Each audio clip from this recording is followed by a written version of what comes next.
Yeah, we are going to go through the navigation of the Leo site. We are going to have a look at the unit outline, and we are going to definitely break down the assessment, okay, particularly the first assessment, because we really need to get started on our group and organising our groups for that assessment. So that's what we are going to do today. We are going to have 2 dance tutorials today, because that's what was planned on campus. So we are going to go through 2 dance tutorials just so you can get it into your heads what is expected of you in the first assessment, plus what is expected of you as a pre-service teacher and future teacher within the primary realm. Okay, so I am going to minimize this, but can I just see, can I just see everyone and just, you know, put a face to the names? Hi, Jasmine, I recognize you, Georgia. Hey, Victoria, my camera doesn't work. Sorry, it's a bit of a, I don't know what's happened. So you can't. That's okay. Who is that? Who? Oh, my name's Lani, and I'm very close to your daughter, Gabby. I love it. Okay. Oh, well, it'd be nice to meet you in person. Yeah. Meet all of you actually in person. It'd be great. So welcome, welcome everyone. It's good to put faces to the names. Some people, like I said, I recognise.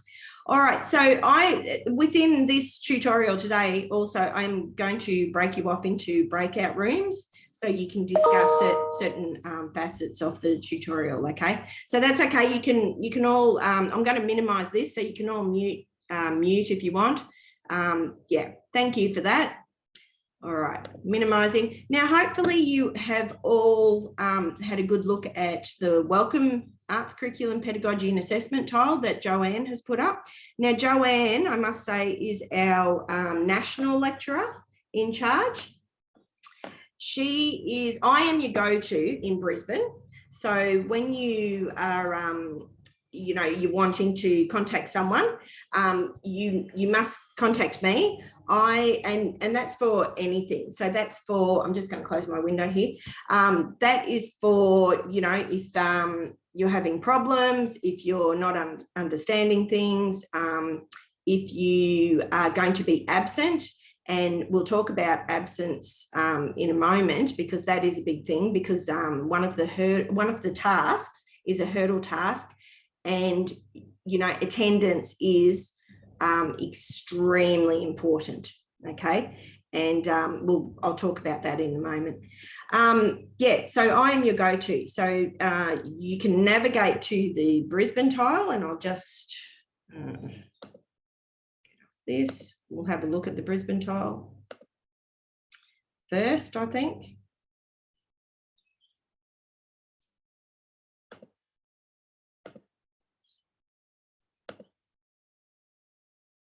Okay, so you've got your Brisbane tile. Now, because this is a national subject, we are, you know, doing this in unison with Sydney, Canberra. We're exploring these areas of arts with Sydney, Canberra, Melbourne, and you know, a few other places. But we are our own entity here at Brisbane. So we will be, if you need to get in contact with me, then I'd like you to go down to Brisbane. Can you tell me if everyone got the announcement that I sent out, the last few announcements? Can you just say? No, I haven't. No? Is that a consensus? Neither have I. You didn't get it either? Okay, so what? No one did? Just let me know if someone did. Because what I'm using for the announcements is this link here. So this goes out to all of the Brisbane students, okay? And what you can see here are my announcements. So I've got quite a few there. That's my last post, but then there's quite a few announcements on this tile. That's for specific, hang on, there you go, So I've got a few announcements there. So if you can get to that link at some stage and have a look at those and really keep tabs on your emails and keep tabs on this announcement link, that would be terrific. Now, I also had to put it up on the Brisbane Tile, the links today. So hopefully that's where you've got onto, because I was getting a few emails saying that the announcements weren't getting to you. So I will try and sort that out at a later date.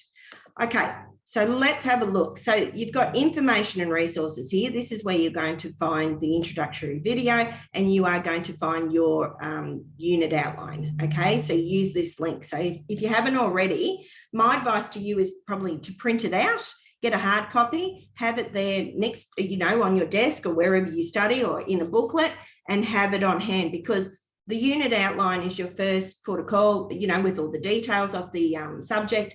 Plus two, it is really great at giving you the dates. I'm going to give you dates anyway, but dates for the assessments and dates for your itinerary of what's coming up and where you have to go to. So the first couple of weeks we are going to be in dance. Next couple of weeks we are going to be in drama. It is going to be in the same place, so we are going to be in the Black Box Theatre in building 208, and that's on the first floor. Now, if you haven't seen the Black Box Theatre, it has got a sign saying Black Box Theatre. So as soon as you go up those stairs to the first floor, it sort of hits you in the face. So yeah, that's where we are going to start our first 4 weeks of tutorials. Unfortunately, not today though. All right, so you have got a welcome video. I would like you to have a look at that because it goes through certain things also. You have got a communications tile. Now, this is from our lecturer in charge nationally. So sometimes you're going to have some announcements from Joanne Harris, but on the whole, you're probably going to hear from me a lot more. Well, definitely you will be. On this page, you have got student support services. So if you are having difficulties with essay writing, for instance, then you have got online resources, you have got workshops, you've got consultations, and you've got a 24/7 online support system there. You have got Ask ACU, you've got library support, so library guides. My advice to you, if you're not up with APA 7th edition, then you've got the library guide that will, help you navigate the APA referencing. And I think I said this before to some of you who I had last year, print it out, because having that hard copy next to you whilst you're writing your assignments is a really good idea. And you've also got Leo support. Now, I know a few people have had to access that because they're having difficulties with the Leo site. So technical support here. You've also got Leo guides for students so that you can, you can try and work it out yourself through those guides. All right, moving on. Assessment. Okay, so this is what I want to get to the nitty gritty. All right, so in this section here, you have got the assessment policy and procedures. You also have details. Okay, so assessment 1, for instance, you've got art making and reflection details. You've got the rubric, so what you are going to be marked on. You've got the reflection template that you will be using within that first assessment. And you've got the assessment 1 detailed guidelines for each discipline. When you, access this link, for instance, and I'll make sure that you are seeing what I'm seeing. You will see that there are media arts and visual arts. You have got drama, you have got dance, you have got music. Now, what your first assignment is going to be based on is dance and drama. Okay, they are the only 2 disciplines that you need to concern yourself with. So dance is first.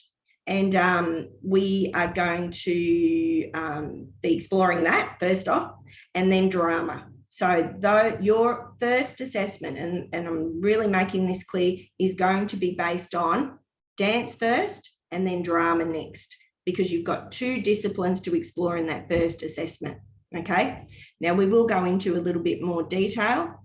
I have got a PowerPoint for assessment 1, which I'd like to show you. So we might as well get started and have a look at assessment 1. Now, assessment 1, like I said, we'll go back to the details on that assessment link, but for now, this assessment 1 is to develop your arts making skills and your understanding of arts elements and pedagogies, and they have to be relevant to the year 5-6 curriculum. Now, I will be talking about the Australian curriculum /dance /drama in a moment, and where you go to for that. You have got links embedded onto the LEO site for to access the Australian curriculum, but you can access it off your computer anyway. So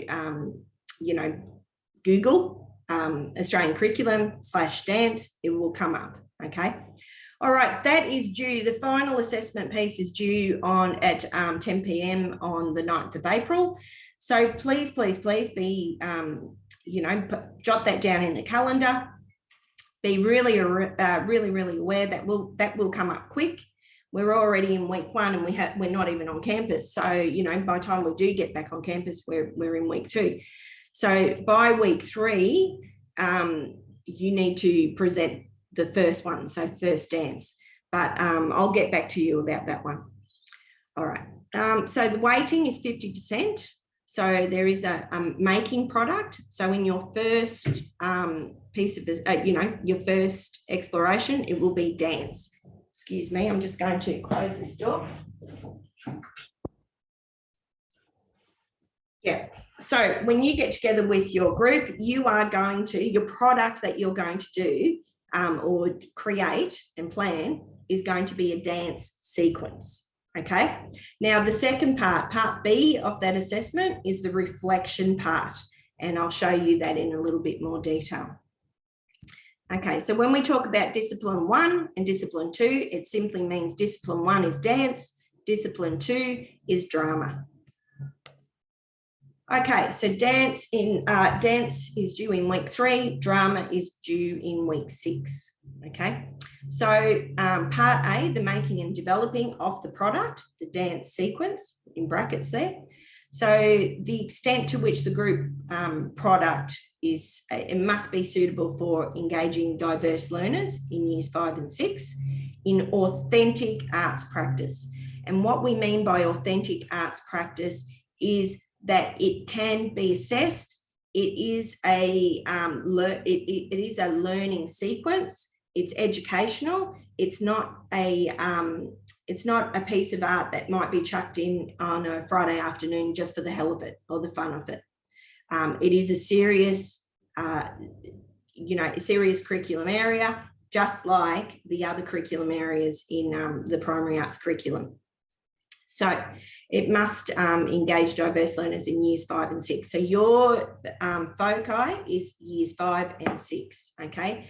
But you yourselves, when you are creating this dance sequence, the product, you are working in your group, okay? So you're not teaching us in the whole cohort about, what's going to be learnt in year 5 and 6. The product is that dance sequence, okay? But it must be suitable for a year 5-6 class.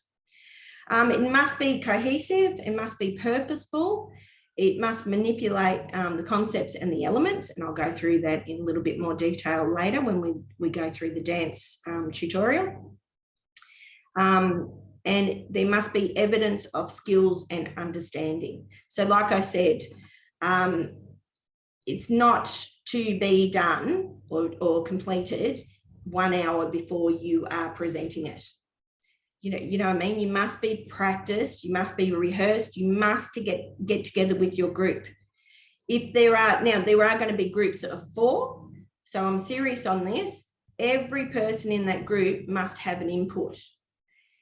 If there is one person relying on 3 people to do all the work, this will be assessed accordingly, okay? Because I'm quite aware of group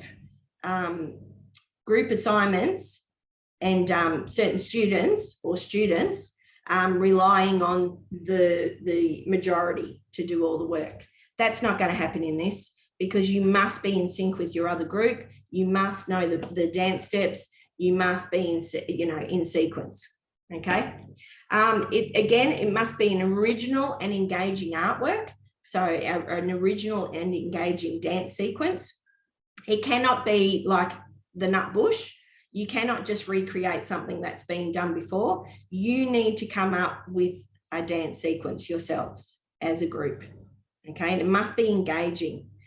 Also too, it's got to connect to the curriculum, but I'll go through that in a moment.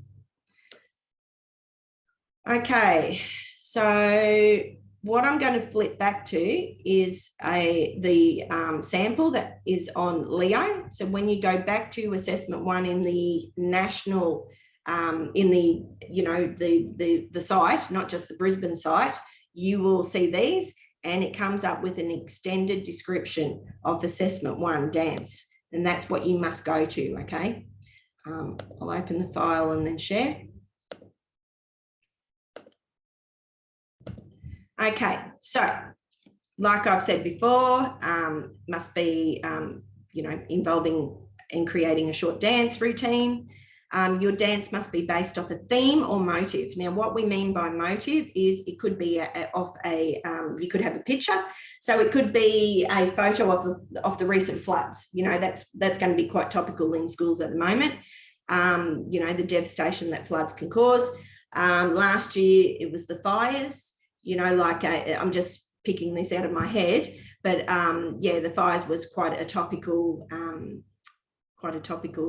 theme or motive.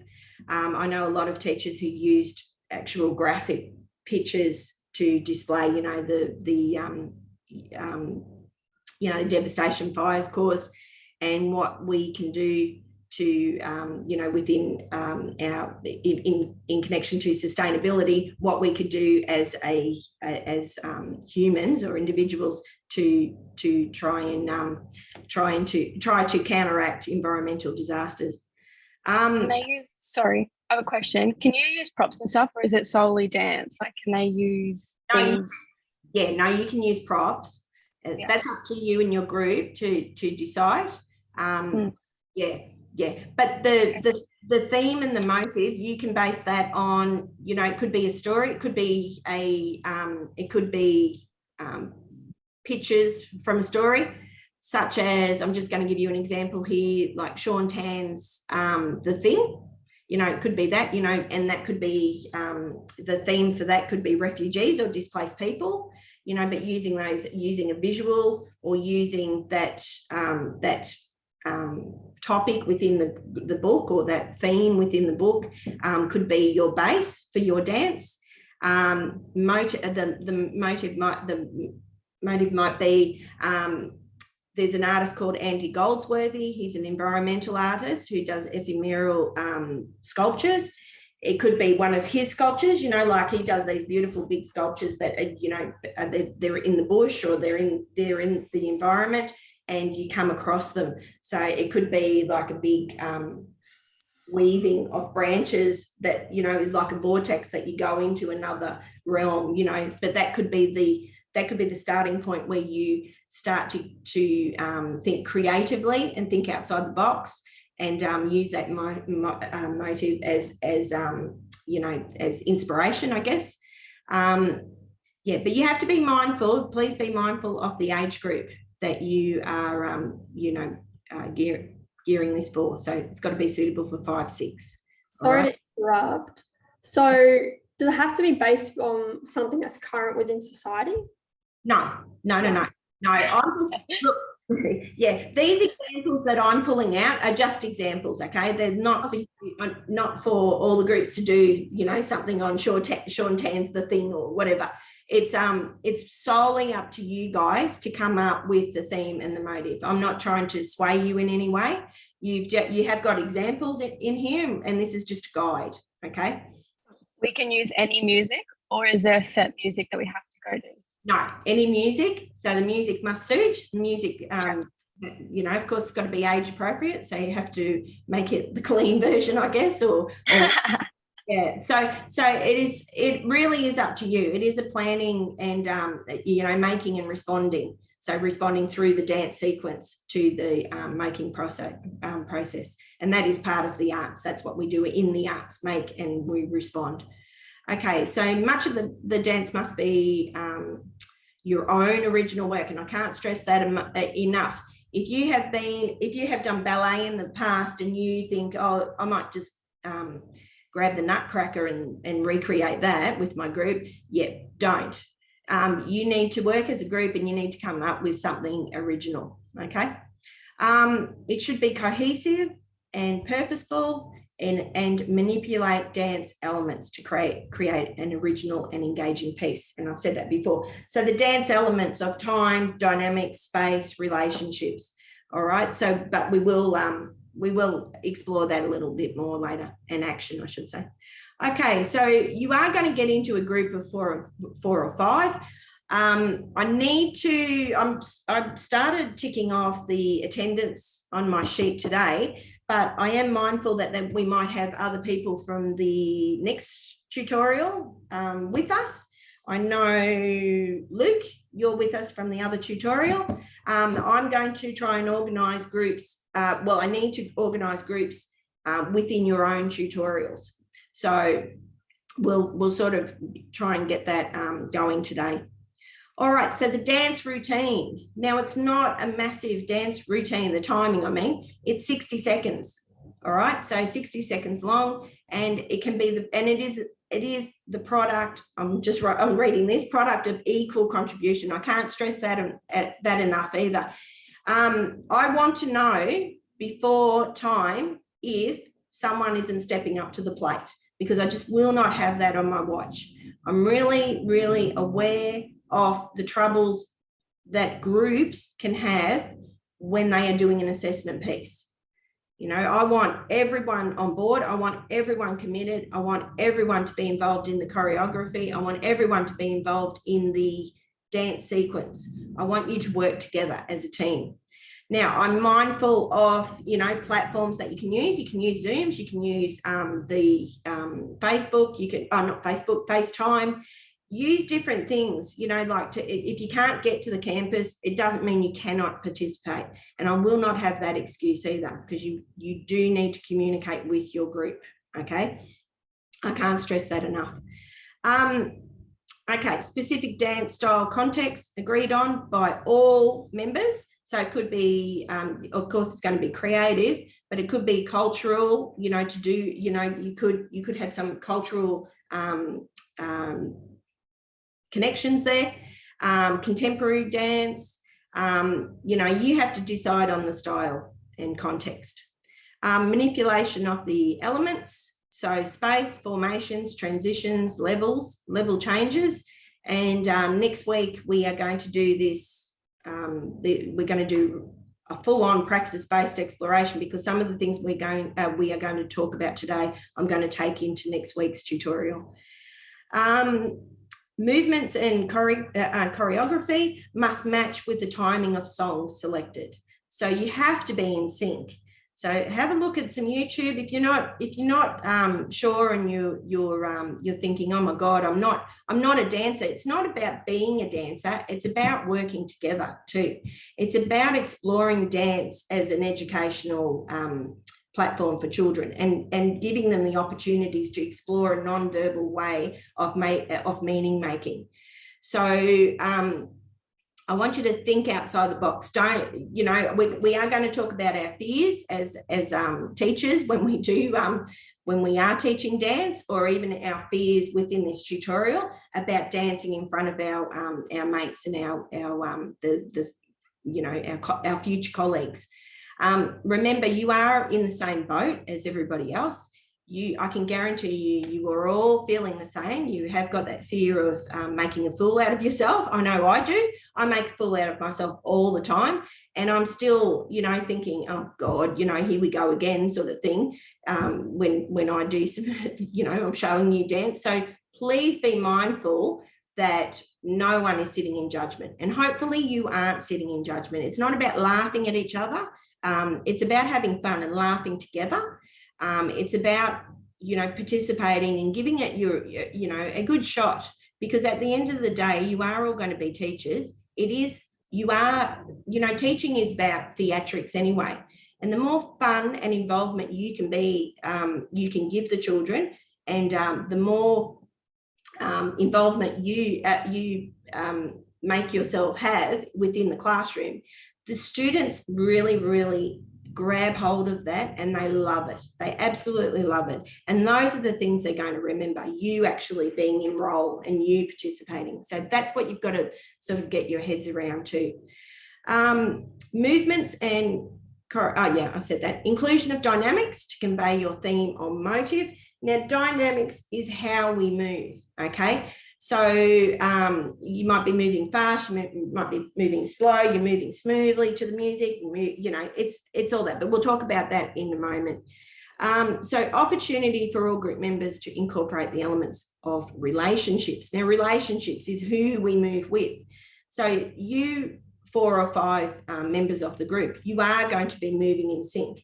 You might be moving one at a time in a cannon type, you know, structure or formation. You might be in a formation that is a circle.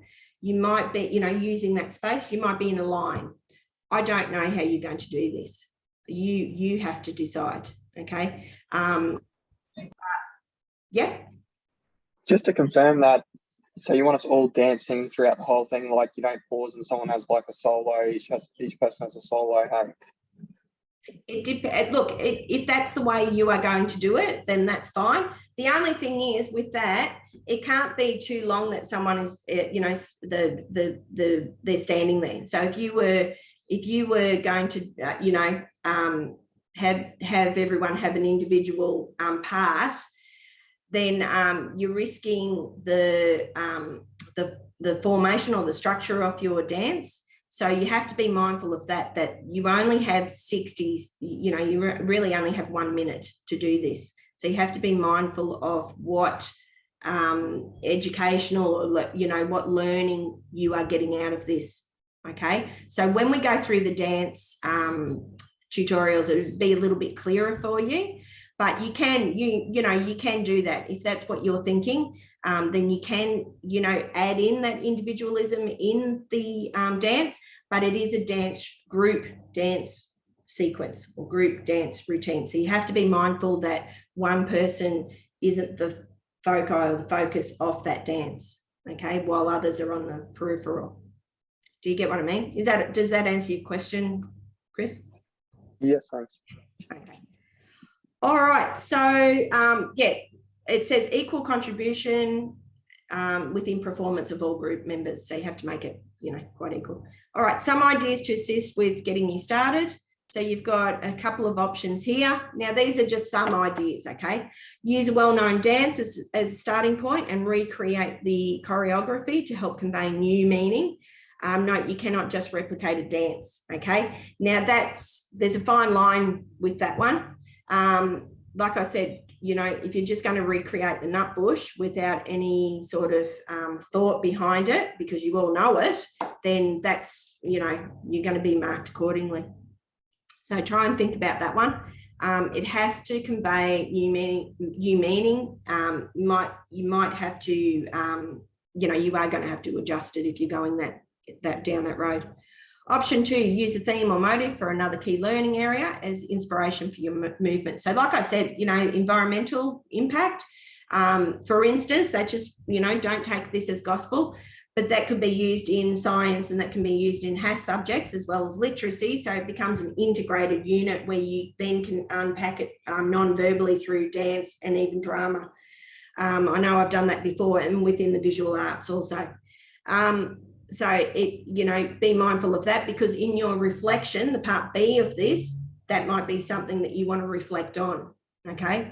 When I get to that part B, you'll have a look, you know, we'll have a look at that because it must be connected to content, the content descriptors, the Australian curriculum, cross-curricular priorities, if that's, you know, the road you've gone down, and general capabilities. You must, you know, you must connect all those and talk about those. But like I said, I don't want to overwhelm you too much right now. We'll go through that in a moment. Okay. Use a current event as stimulus and compose a routine to highlight important social and environmental factors. Oh, well, I've been through that. Remember, your routine must be suitable for stage 3. Now, what we mean by stage 3 is it has got to be ready for presentation. So it's got to be ready when we reach stage 3 at school. It's ready to be, shown to an audience, shown to the assembly, shown to the whole school, or shown to, whoever, different classes. So stage 3 is quite a polished performance. Okay. Okay, please ensure your performance is clean, well rehearsed, and performance ready for your final tutorial. You will present your dancers to your final tutorial where you will record them for upload. Okay, so it's up to you whether you record on the day that you are going to present it to our group. Now, remember, you aren't going to teach it to us. We are not going to get up and join in with you. You are going to present it to us. It's not a micro teaching lesson. It's a presentation. Now, you are more than welcome to record on that day. You can record your video before that day, but be mindful that you will be presenting it within the tutorial anyway for all of us to have a look at. The video itself will be uploaded to the Dropbox, the Assessment 1 tile within the Brisbane tile. So have a look at that and make sure you know where that is, navigate that. I might have a look at it in a moment anyway. So what else? All right, submitting. So the end product must be saved as either an MP4, so video file, or a, you send me the link, the YouTube link, and upload it to YouTube on private settings, of course, unless you want to make it public. And then I'll have a look at it there, as well as looking at your performance within class. Okay, but you must upload a file. You must upload a link. All right, this is a must. It can't be just the performance that you're putting on in class. It must be recorded for me, because what happens then is throughout all the campuses, because we are a national subject, then I consult with Sydney, I consult with Canberra, they consult with me, and we have a look at each other's assessment pieces. And then we moderate, so we're all in sync with each other. We're giving out, suitable marks to you guys. Okay, so that's about all for that one. I'll just go back to my PowerPoint on the assessment. Okay. All right, so what I meant by, and you might want to jot this down, hopefully you're taking a few notes. The dance will be the product of equal contribution, of course. The elements of dance must be considered. So action, what we move, time, when we move it, dynamics, how we move, space, where we move, relationship, with whom we move, and structure, how the dance is organised. Now, structure is not an element, but it is, you have to consider how your dance is organised. Okay, now you have to realise what your body is capable at year 5, 6 level. So you might have to think back what your body is capable of now also too, because you've got to remember that you are providing this for diverse learners. So if we have children in our class who have got cerebral palsy, or they are in a wheelchair, or they are on the, they are ASD, so on the autism spectrum disorder, they have autism spectrum disorder, then you have to think about, how you would provide for those children. In your product though, okay, in your presentation, it's not something that you would consider if you have not got someone who has got a learning difficulty or a certain condition. Okay, in your reflection, on the other hand, it might be something that you want to mention. Okay, also too, you are catering for diverse learners, and diversity is something that we all need to consider as teachers anyway, because we are going to have people students who really hook on to verbal instruction. or visual instruction or kinesthetic instruction. Now, dance lends itself to all those learning styles, but you have to, in your reflection, you have to refer to diversity. So, how you have supported diverse learning. Okay, so, all right, I won't go through all this. All right, hang on, I will. Time energy. This could be associated with the chosen music. What timing are you exploring? Is the timing of the movement associated with instruments or created soundscapes or music scores? Is there repetition in movement, layering in the movement? Now, like I said, you could be moving your body faster, slower. You've got all tempo to consider too, and moving to the beat, moving to show different rhythmic patterns. I've got a few notes here to create 2s, 3s, 4s to show different time signatures. So considering time signatures, which we are going to have a look at when we get into the dance tutorial. And I think I've mentioned enough about relationships there. Okay, so when planning your dance product, think about the space, think about clarity and precision of movement, think about timing, keeping the beat, thinking about sustained energy and focus.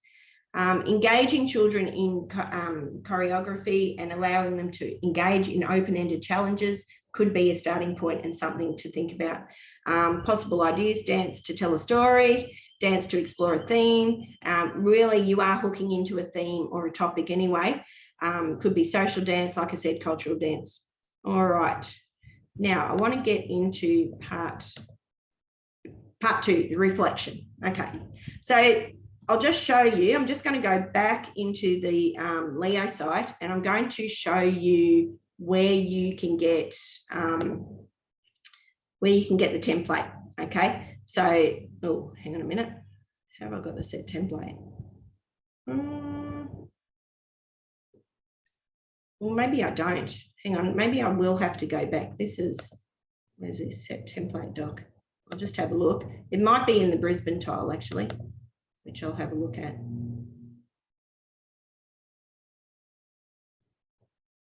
Oh.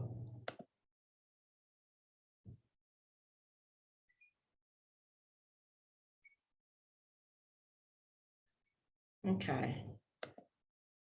All right, this template here is for drama. All right, when we get more into drama, I'll explain this a little bit more, okay? But for now, I'll take that off and I'll go back to my share. Here. Okay, so I'm going to go back into the assessment and just have a look and see if we have got our template, reflection template. There you go. If you go into the assessment tile, you'll go down to assessment 1 details and you can have a look at the making and reflecting details there, the rubric, the marking, and then you've got this, the assessment reflection template. Oh, hell. Oh no, it's opening up now.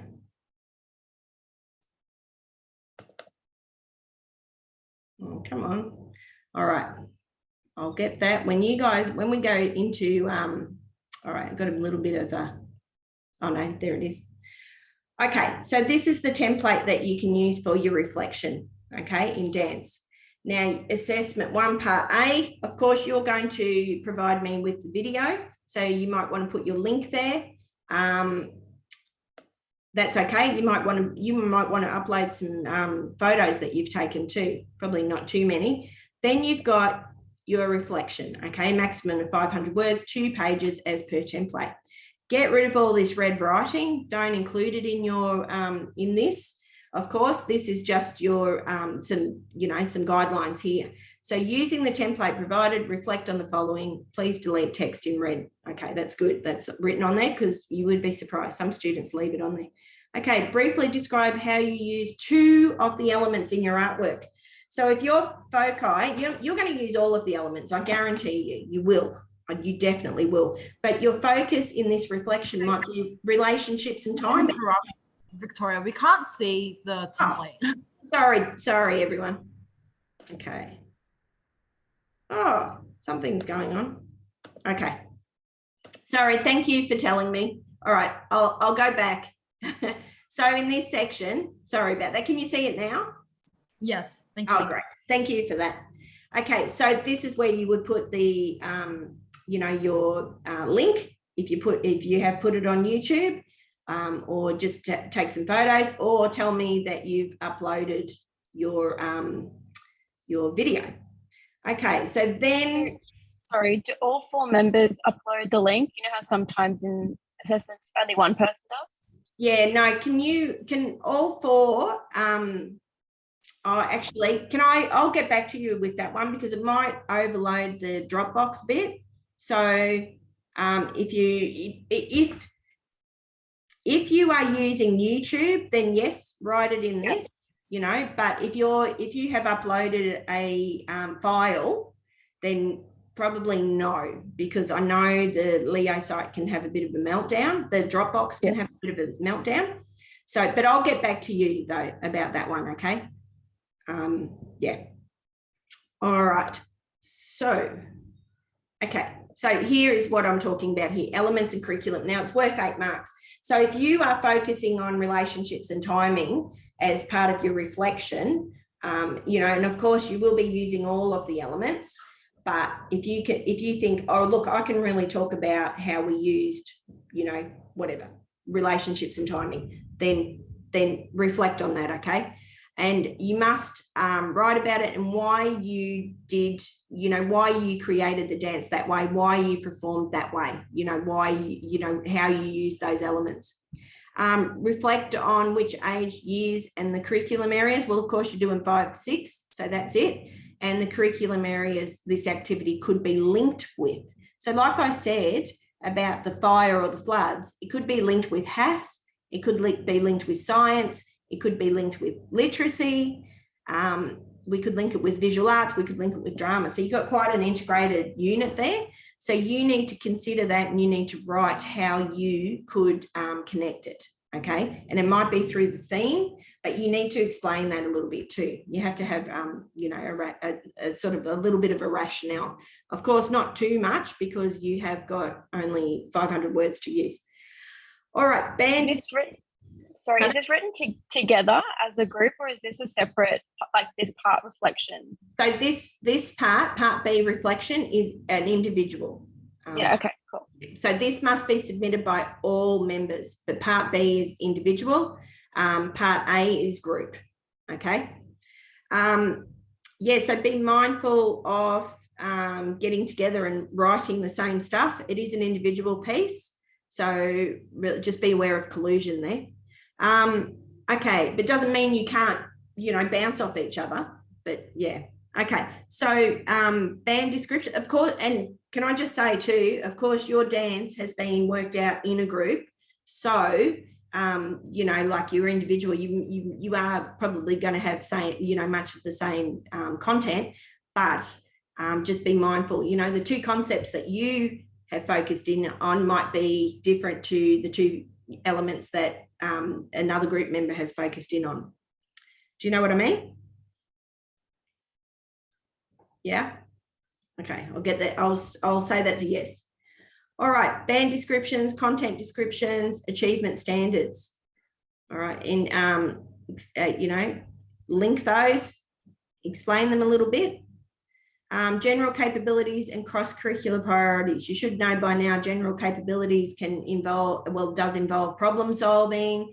It, you know, it's all that self-efficacy. So, you know, the way you have used, your way you link general capabilities might be that you were through this dance, there's a certain, you know, a certain way that you had to problem solve with each other. And you can see that within year 5, how it could be a great opportunity to allow for inquiry learning and use a constructivist approach where you are allowing the students to, you have given the opportunity for the students to come up with a dance sequence on a theme. Okay, so that could be, you know, something that you might want to reflect on there. Cross-curriculum priorities. Yeah. This stuff, is it reflective writing or are we citing scholarly articles? A little bit of both, but it is reflective writing. But if you know, of course, you're going to use the Australian curriculum, but you might want to, you know, through your lectures, you're going to learn a lot about why the arts is so important. You're going to learn about how the arts provide opportunities for problem solving, critical thinking, higher order learning. So if you want to actually, you know, put in some quote or link up some literature there, then that would be fantastic. Yep. And how many references do you want to see? I'll get back to you about that one too, because I really haven't really thought about that because because it's a two-phase assessment. But I will get back to you about that with I'll consult the national lecturer who has come up with this assessment, and I'll let you know next week if that's okay. Okay, thank you. Okay, no worries. Thank you. Thanks for the question. That's really relevant. Okay, so cross-curriculum priorities, you know, can be you can be connected to sustainability, can be connected to you know, cultural aspects, Aboriginal, Torres Strait Island. It could be connected to Asian perspectives.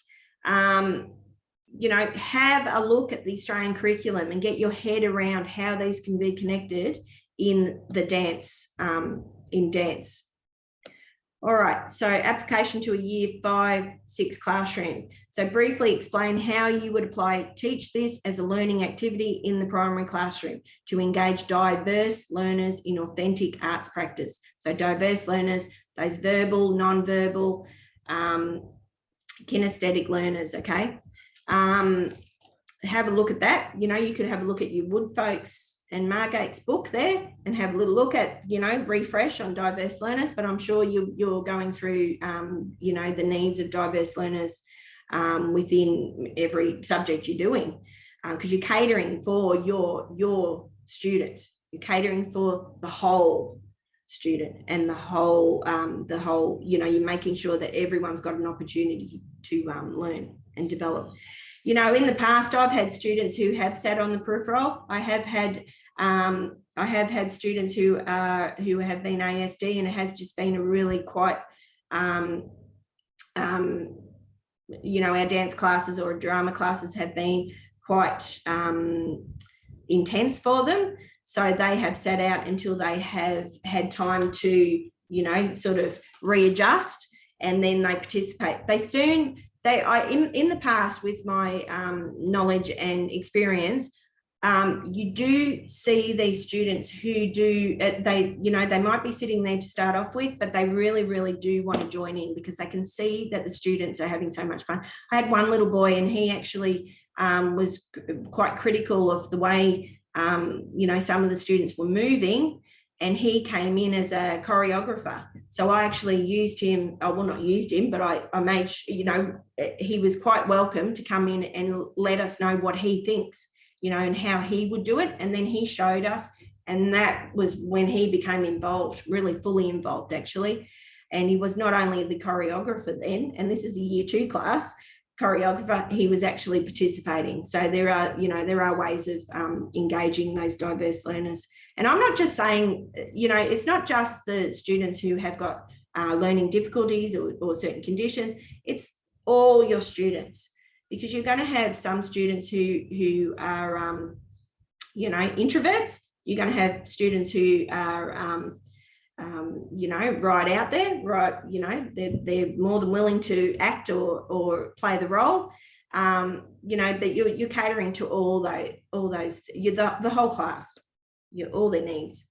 Okay, so analysis of personal learning and self, artist, and arts teacher. So you're not only going to be the creator, the artisan in this one, but you're also going to put your teacher hat on again.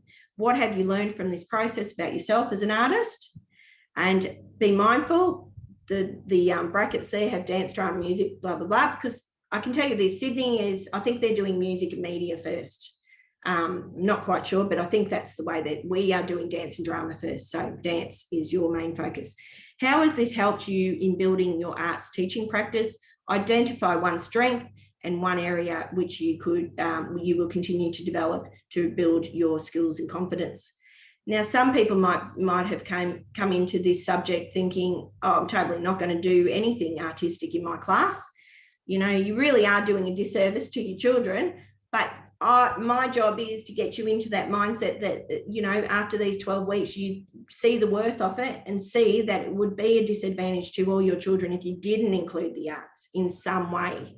You know, we're going to go through all the arts disciplines, of course, but there is going to be times where you think, oh, look, I could unpack this through, I could unpack this theme through dance. I could unpack this theme through drama or music or whatever, all the rest of the disciplines. All right, so are there any questions? I have two. Yeah. Sorry, it's the way I learn, otherwise I'll never understand it. Look, never say sorry. It was mainly, are we definitely submitting in that document and it's not like an essay, a typical like reflection style, definitely in that document? And then how many words per section are you thinking? Is it like 500? Because I can see, I don't have access to this document just yet, but is it 500 overall? each? Overall, okay. Yeah. So when you have a look at, we'll go back to the unit outline. I'll get that up. Okay, so make sure I'm sharing this time. Okay, so if we go into, you know, we'll bypass all the itinerary and all that information. I think by now you should be pretty versed on how to read a unit outline. If you are if you've got any queries though, please get in contact with me and I can show you through it. All right, because actually, all right, I'll answer your question first. We'll go down to, where is it? Okay, assessment 1. All right, so complete 2 making and reflection tasks, 1 for each of the arts disciplines. That's dance and drama. Okay, in small groups, develop. So that's your part A and that's your part B. Now we really haven't got, it is 500 words for part B, but it doesn't say there. But then you've got a more detailed, got the hurdle task there, which I will talk about in a sec. You've got a more detailed information about this assignment here. Okay, doesn't actually go through words. So anyway, stick to the 500 words. Okay, that's assignment 2. Sorry, I flipped forward a bit. Yeah, it is 500 words. So sort of stick to that. That is what is on the template. I can't see. Yeah, no. Okay, so yeah, but I can't tell you how to write this because, you know, some of your sections, because it is your personal reflection, some of the sections may be smaller than others. You might dedicate, you know, 200 words to the, you know, talking about the Australian curriculum. You might end up dedicating, you know, 100 words to, don't write this down because this is just an example, 100 words to your own, you know, reflection on yourself as a artisan and as a teacher, you know, in that last part. Be mindful of the marking though, because your rubrics is up there too. So be mindful of how much the sections are worth too. That would be my advice. Because you've got, I know back in the document you had one section that was worth 8 marks in part B. So yeah, they're all in that document that I was talking about, the template, it is broken up into marking. But in saying that, you know, it is up to you how you are going to how you are going to structure your reflection in regards to word count and things like that. Remember, you do have leeway a little bit with 500 words, so you can go over a little bit. You know, I'm not broadcasting this, but if you're thinking, oh my God, I've gone over, as long as you don't, you know, as long as you don't do a, you know, 1,000-word essay, then it will be fine. You know, not even an 800-word essay. You probably, you know, try and stick to the word count. Okay. Any other questions? Okay. So you've got a Dropbox on the tile and then Word document in the Turnitin link. So we'll go back to our Brisbane tile and you've got 2 links there, one for part A and one for part B. All right. Okay. Now, that's another thing too. I'll go back to this. Your presentation is in week 3 of this. Because we're not on campus today, I'm going to get back to you. I'm going to talk to Joanne a little bit further about this because we're sort of missing a week because we're not, you know, although we're together now, I'm really aware that, you know, I've got 19 students here today in this cohort when I'm meant to have 27. So we are missing people for different reasons. So I am going to talk to it. If I can, I might change that due time from week 3. I'll get back to you though next week about that one. But doesn't mean that you cannot get started on this and get together with your group, because that would be my advice to get started, because time management is extremely important. You've got quite a bit to do in this subject. Your lectures, and I'll go back to that too. I know I'm flitting all over the place, so I do apologise. Hey, Victoria, do we get to pick our groups or do you assign us to groups? I'm happy with you getting into your own groups, but be mindful, you know, 4 or 5 of you.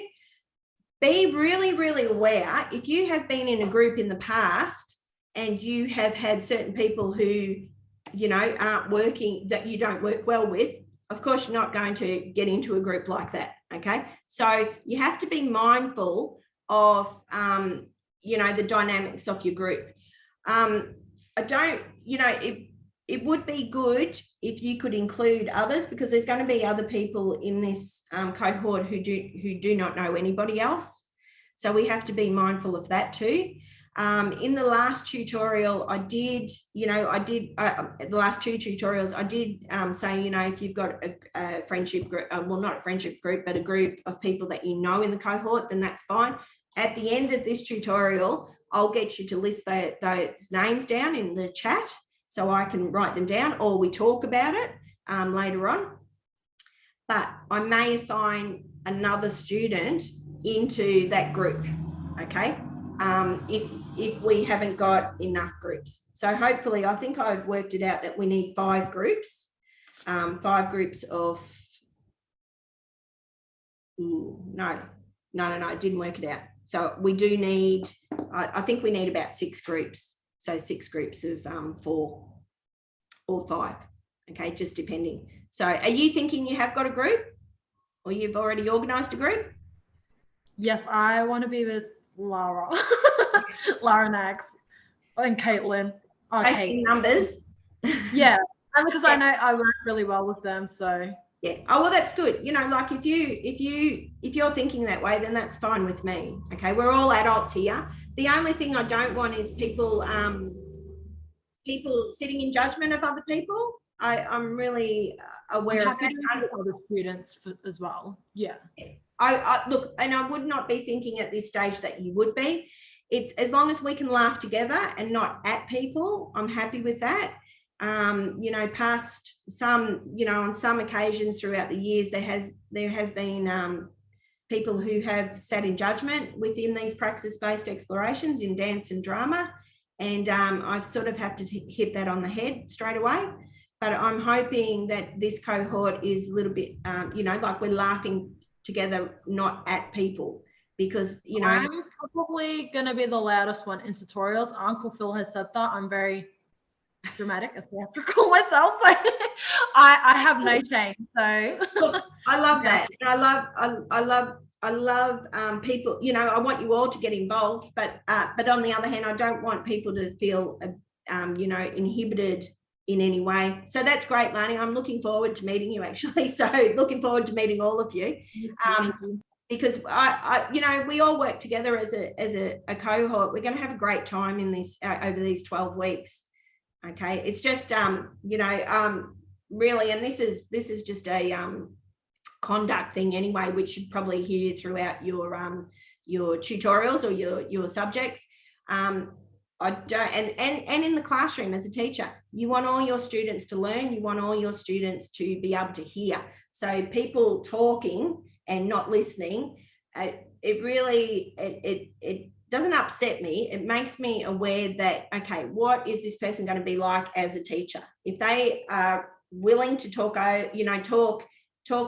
while other people are trying to listen, and we're all trying to communicate, and people are full on, not respecting other people's space, then that's when I get a little bit upset, I guess, because I think everyone deserves respect, and we all do. And hopefully we can hit it on the head now. But everyone deserves respect in this class, including me. So I do expect when we are talking as a group that we are all involved and we all feel safe enough to be involved, okay, without any inhibitions or any obstacles in the way. So I'm hoping, you've had quite a good experience already in uni, and you don't feel that way, but let's all work together and have fun together. All right, so back to this. What I did want to do, and what was it? It was a reminder, actually. What was it? I'll just flip down. Oh, be really aware of doing your weekly lectures, okay? And if you haven't realized by now, they are in this little icon, okay? So every week you're going to have a little book icon, and you're going to have different activities. Now I am able, as the lecturer in Brisbane, I am able to see how much you are participating. All lecturers can see you participating on Leo.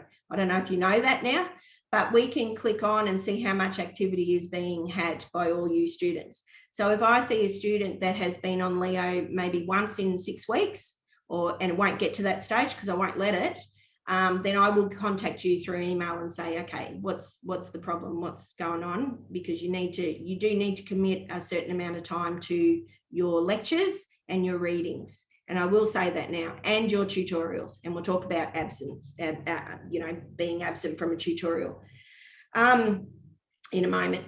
But please be aware of that. So within these dance and drama and all your disciplines, you have got these little booklets. You have got questions. Now I am going to, during the tutorial, I might bring up some things that is in the lecture. I might bring up some things that are in the readings. This isn't to trick you or anything like that. It is relevant information. So it's something that I think, I'll reiterate that and just involve it. But, you need to be mindful at this stage of academia to have really, really good time management. Don't become complacent, because I've seen it in the past, people leaving their assignments to the last minute, and then it all adds up, it's all adding up on you, and then you ask for an extension or whatever.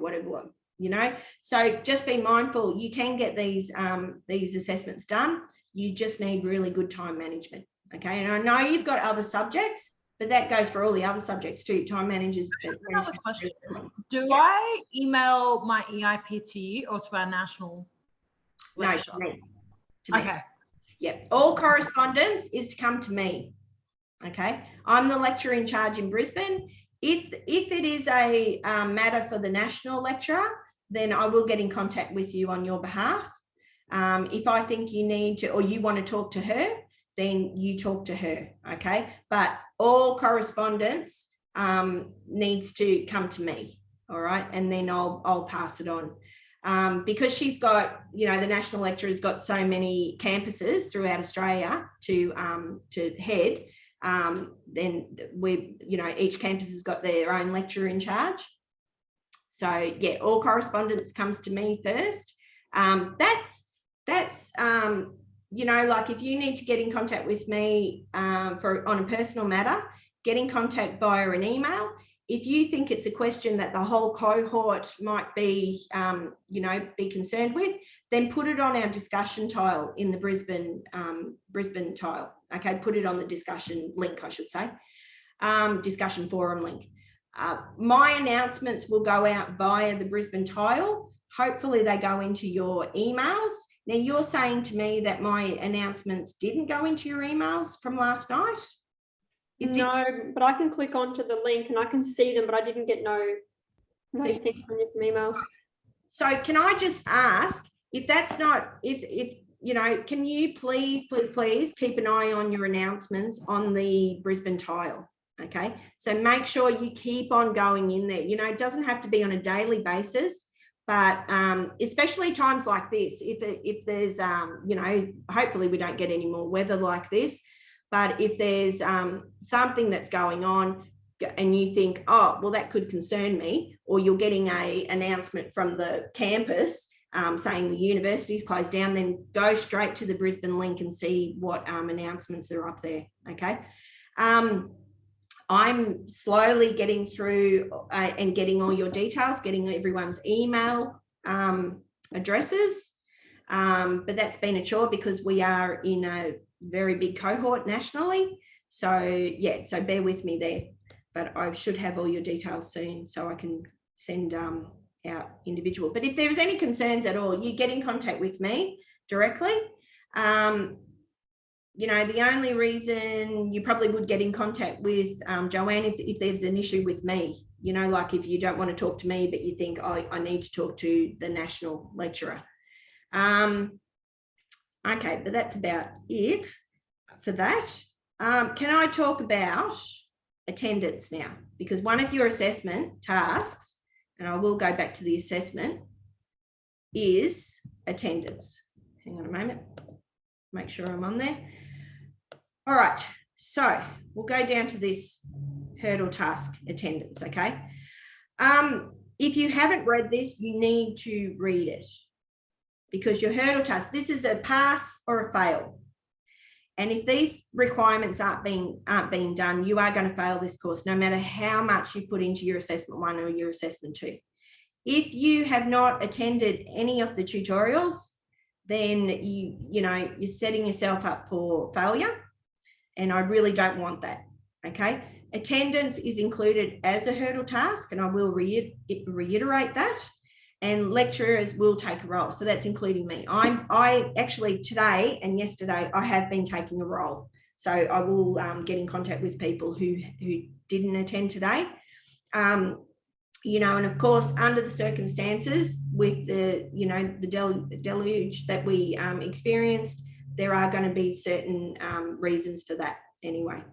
I have already had correspondence and documentation with students who've had COVID.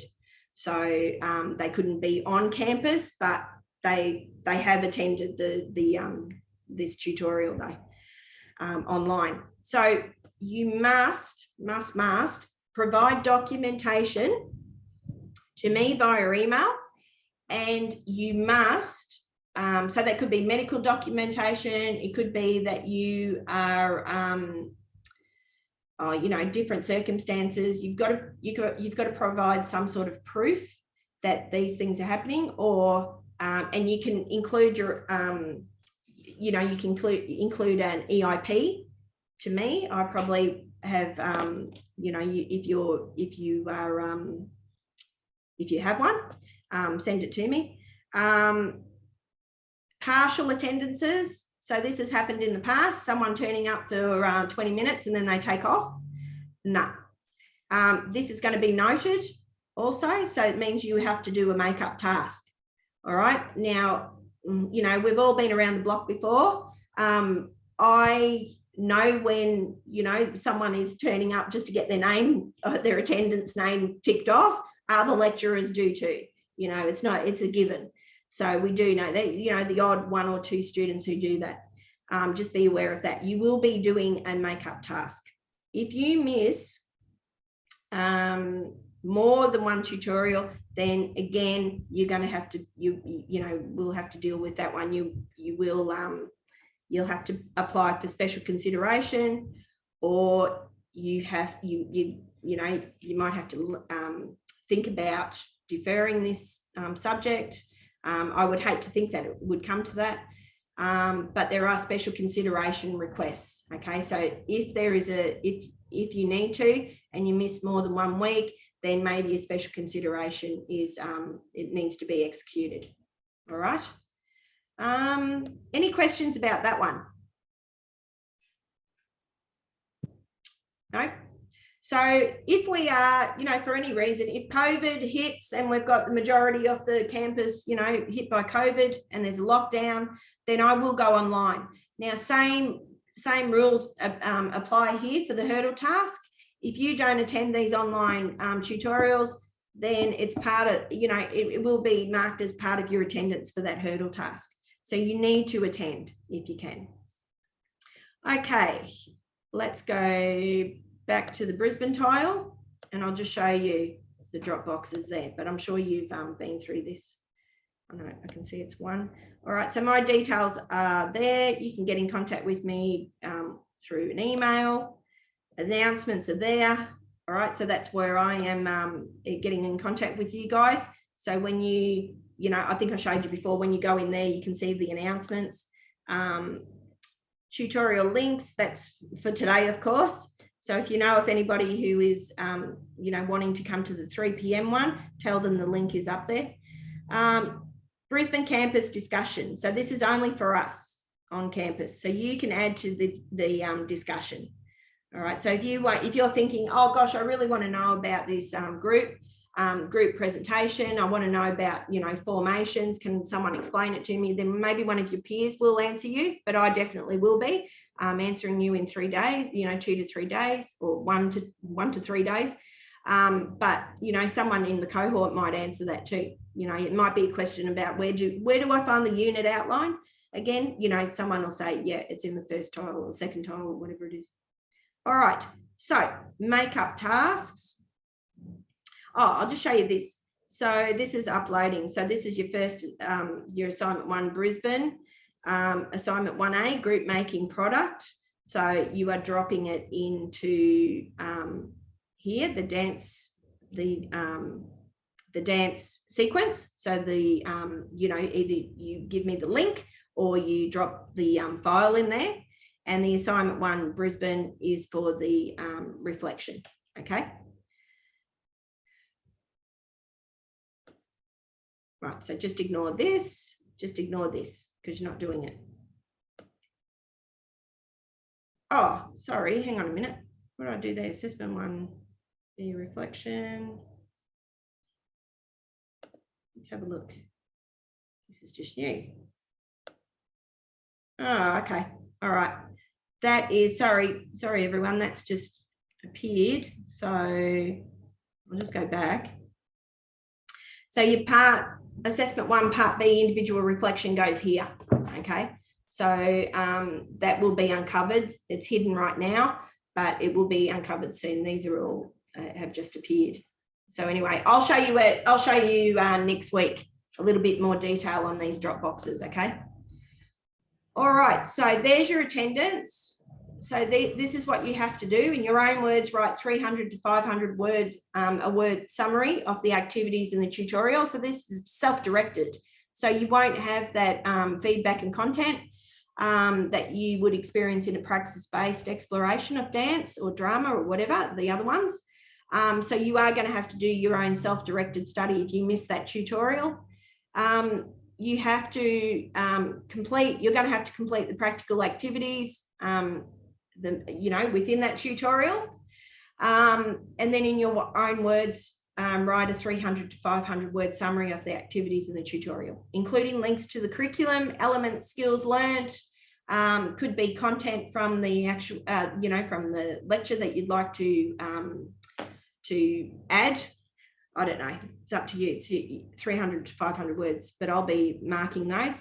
Upload your summary, and every absence must be based on significant grounds and must be accompanied by documentation. Now that the National Lecturer in Charge is very strict on this, okay? We are all very strict on this, so you must provide that evidence too. All right, so that's about it. Oh, where have I got that? Okay. All right, so let's get on with it. Any questions about anything that I've talked about? Are you still with me, or have you fallen asleep? I have one question. Yeah. When you said that assessment 1 is based on 2 disciplines, you said drama and dance. Yep. I'm trying to wrap my head around it. Oh, okay. Um, So this first one, just think dance at the moment, okay? So your first assessment, okay, the first one that's going to be handed in is dance. And then as we go into drama, you are going to have to create a product from drama. So you have to create a dance sequence from the dance tutorials, and you're going to have to create a drama performance or drama exploration for drama. So that assessment 1 involves 2 discipline areas, dance and drama for us in Brisbane. so first of all, let's just focus on the dance, and then when we get to the drama, then we'll do the same thing probably again. Yes, so you focus in on dance, and then in week 1 of drama, I'll go through the requirements again, and you'll see the template for drama there. Right. Okay. But that's not to say that you can't go and have your own exploration now and have a look at that template that's on the assessment tile for drama, because it might be something that you want to get your head around, straight away. Some people do like to do that, but at the moment, if you are getting a little bit confused, then stick to dance at the moment, and then I'll help you along with drama. Okay. And that understanding. I just want to reassure you too, I am here to support you guys. You are going to be set up for success in this in these tutorials. I want everyone to succeed. I do not want anyone to fail this. It's a brilliant subject. I am really proactive in the arts, and I have been for 28 years within schools. So it's an area that I believe in, and I really want you guys to come on board with it and really have fun with it, and really see the worth of providing the arts under the umbrella, the arts within your classrooms in the future.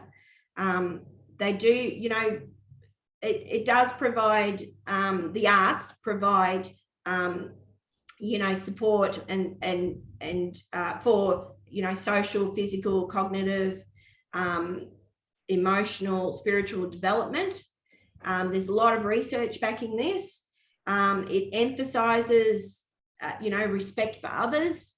It allows children to gain other points of views that they might not have, they might not gain from other subjects and other people. They might have a real tunnel vision view of the world, but once they explore drama and dance and visual arts and media arts and music, they get an insight into other people's perspective, because they're responding to other people. They're responding to other historical, artworks or art sequences within history and cultures.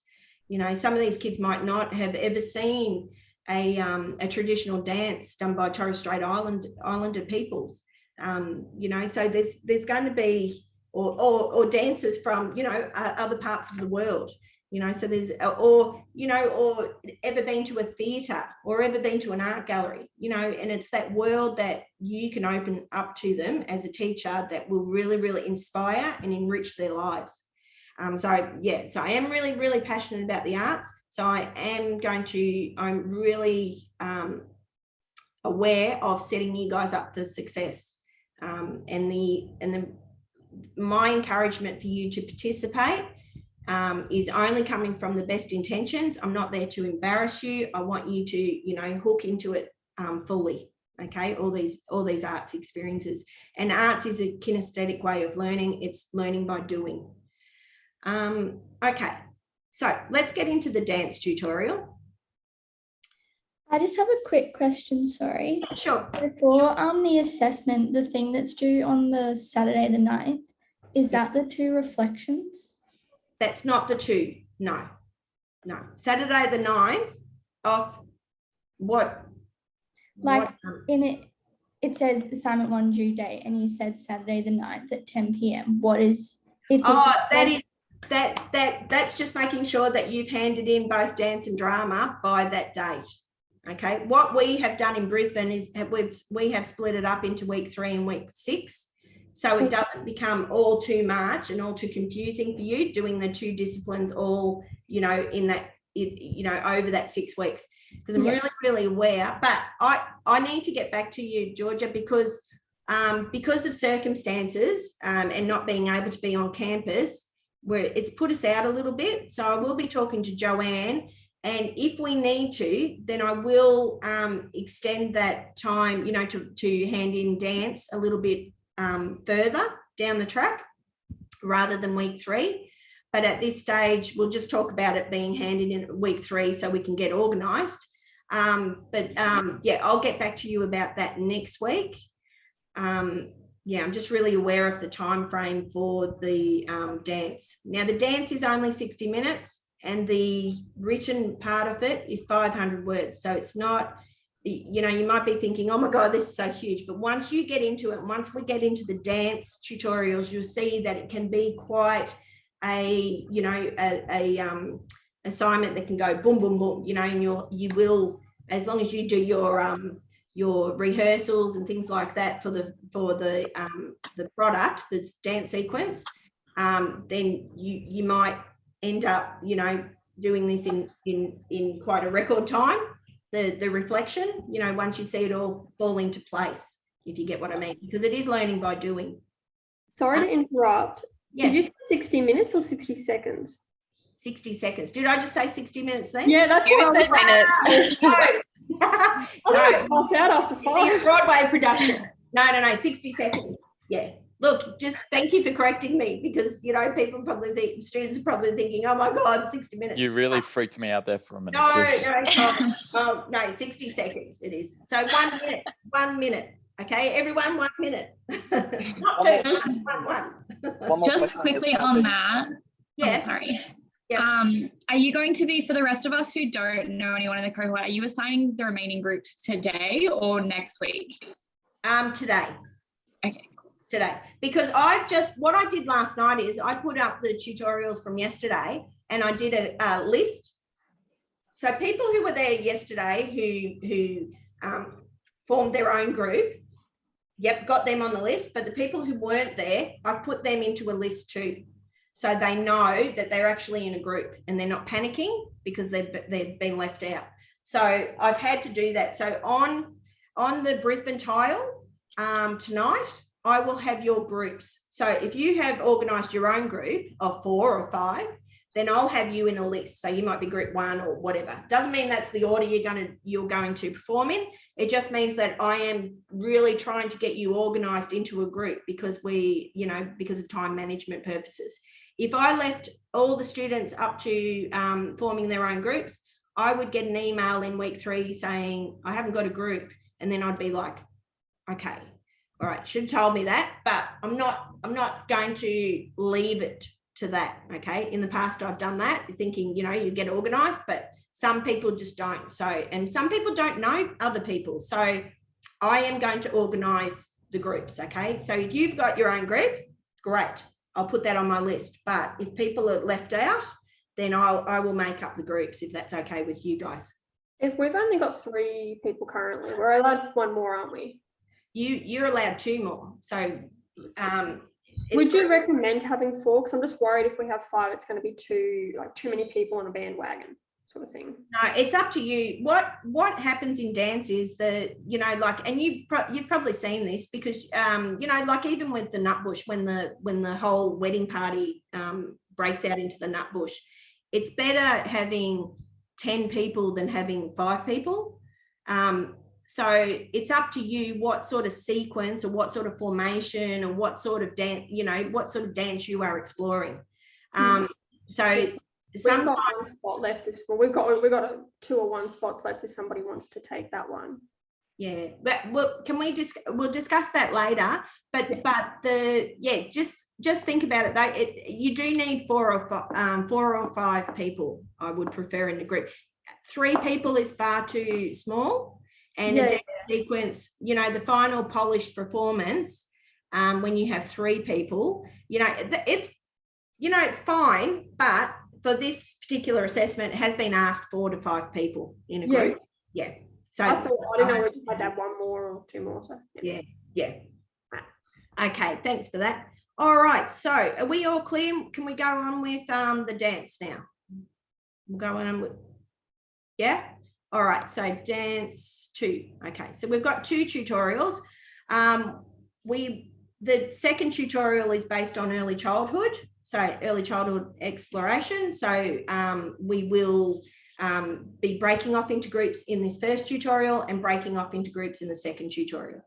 Okay, now hopefully I've got everyone with me still. So what have I got? Yep, still 19. Hopefully people aren't going off to watch Married at First Sight reruns or whatever.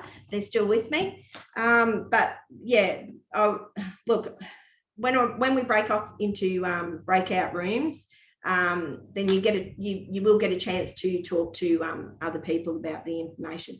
So this dance tutorial, I must acknowledge Dr. Rebecca Pagano. She is a dance educator, and she, Rebecca has come up with this dance tutorial. Okay, so recap of lecture, learning in dance. So, you know, you would have explored the elements already if you have viewed those lectures. Please be advised, if you haven't, please have a look at them, you know, either after this tutorial or sometime this week, because you do not want to get too far behind with your lectures. If you don't do those questions at the end of the lecture, then you're doing yourself a disservice. And I will know that you haven't done them. I will know that you haven't even looked at the lecture, actually. So it's only in your best interest to actually look at the lecture, because you got that information. And was it, Chris, was it you who asked about, referencing in the first assignment? Yes. Part B. Well, some of the information you gain from the lecture you can include, you know. So yeah, if you want to go down, or the readings. Okay. So, but be mindful of that 500 words anyway. Just a quick question, Victoria, because the tiles aren't marked week 1, 2, 3, or whatever. Dance is week 1, drama is week 2. So we're doing drama, the tutorial lectures this coming weekend. No, dance. Go into dance for week 1 and week 2. Yeah. And then we will move into drama. Okay. Yeah. Okay. Yeah. So if you go into, actually it might be, I've got the itinerary up on Leo. Hang on a moment. Oh no, where have you gone? Oh, have I totally lost it? Oh, bummer. Okay, I've lost my Leo. Okay, so on Leo, you'll find an itinerary and with room numbers on the Leo site. I'm just going to go back into this. Chris, if you go onto the Brisbane tile and have a look at, you'll see my face, my photo there, and you'll see underneath that, I think I've got an itinerary. So I've got dance, I think dance and then drama, and then we move into media arts and visual arts, and then we move into music. So you'll see it all in a row there. But as the weeks go on, I will give you fair warning and say, look, we're going to move into drama, you know, next week. So, yeah. Thank you. I'm like through the week wise. Yeah, no, that's okay. But stick to the drama tile at the moment and look at all those tutorials if you want to, or, you know, if you want to dance tile. Yeah, not drama. Did I say drama? Yeah. Dance. Sorry, dance. Sorry, everyone. Dance. Stick to the dance tile and have a look at the information on that first, and take notes. You have to reflect on each of these tutorials. You've got a reflection sheet also, so you're going to have to reflect weekly on the tutorials that we do, but I allow time for that at the end of our tut. So I'll talk about that in a moment. Okay, so so there's an integration of practices, choreography, performance, and appreciation. Now this is all stuff that's in your lecture. In the Australian curriculum, or in our curriculum here in Queensland and the Australian curriculum, it is all about making and responding. So making in dance involves improvising, choreography, comparing, contrasting, refining, interpreting, practicing, rehearsing, and performing. Now these are all words, and these are all arts literacies we love to use within our class, because that's exactly what the students are doing. And the more that you can open them up to visual and literacies, the more creative their writing is going to become, the more creative their thinking is going to become. Responding in dance involves students appreciating their own and others' dance works. And that's, you know, they're going to be viewing. Like I said, some kids have not seen anybody dance on stage. So we have got YouTube, we've got the World Wide Web.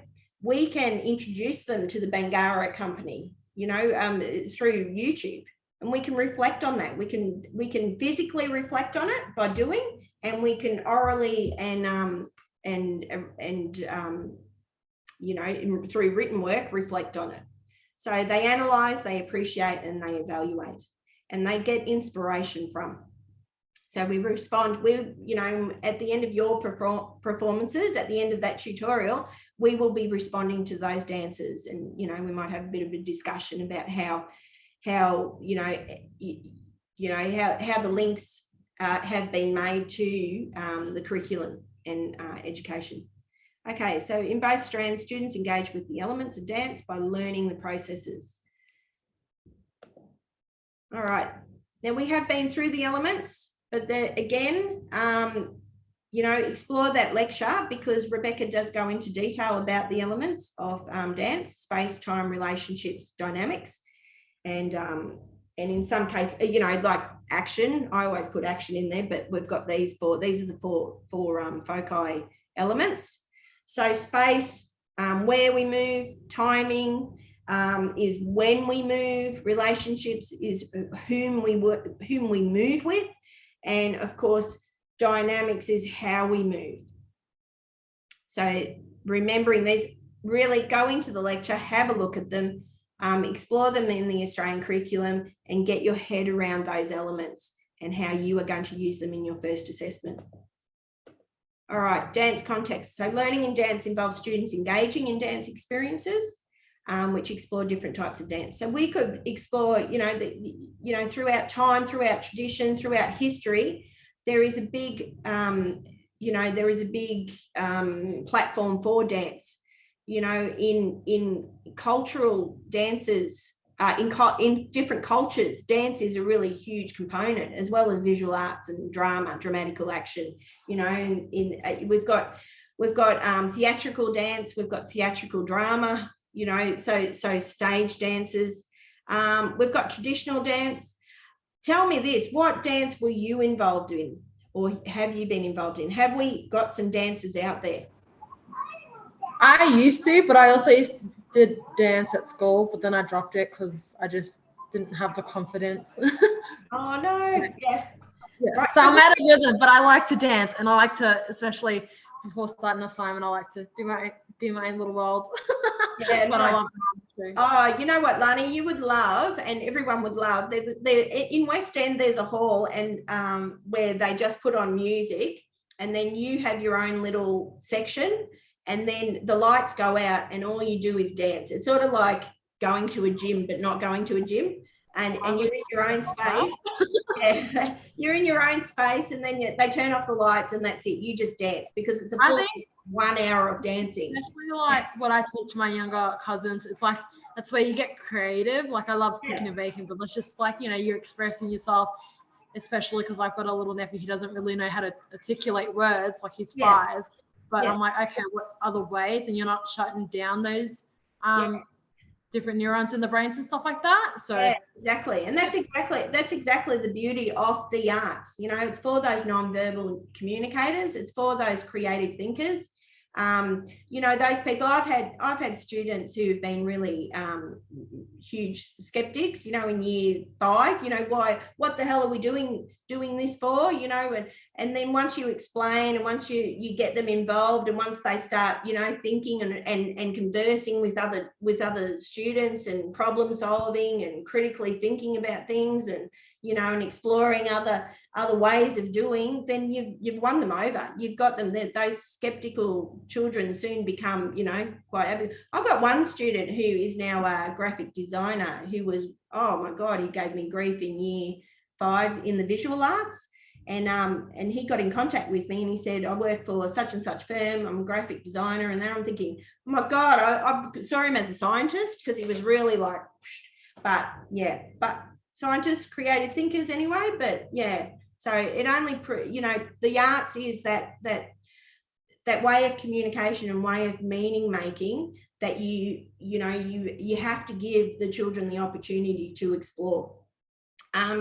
Social dance, was anyone involved in social dancing? I studied dance for a year when I took a gap year before uni. Studied with Aqua and I danced with Bangara actually in the opening of the Commonwealth Games. Yeah.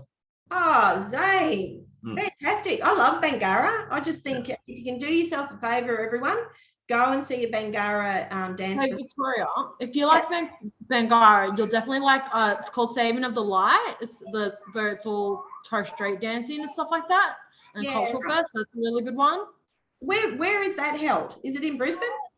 Yeah, they've brought it down south a lot more because it used to be up in the islands. But yeah, I'll double check with one of the Wamala staff, but I'm pretty sure it's more down here now. Yeah, nice. I'll let you know.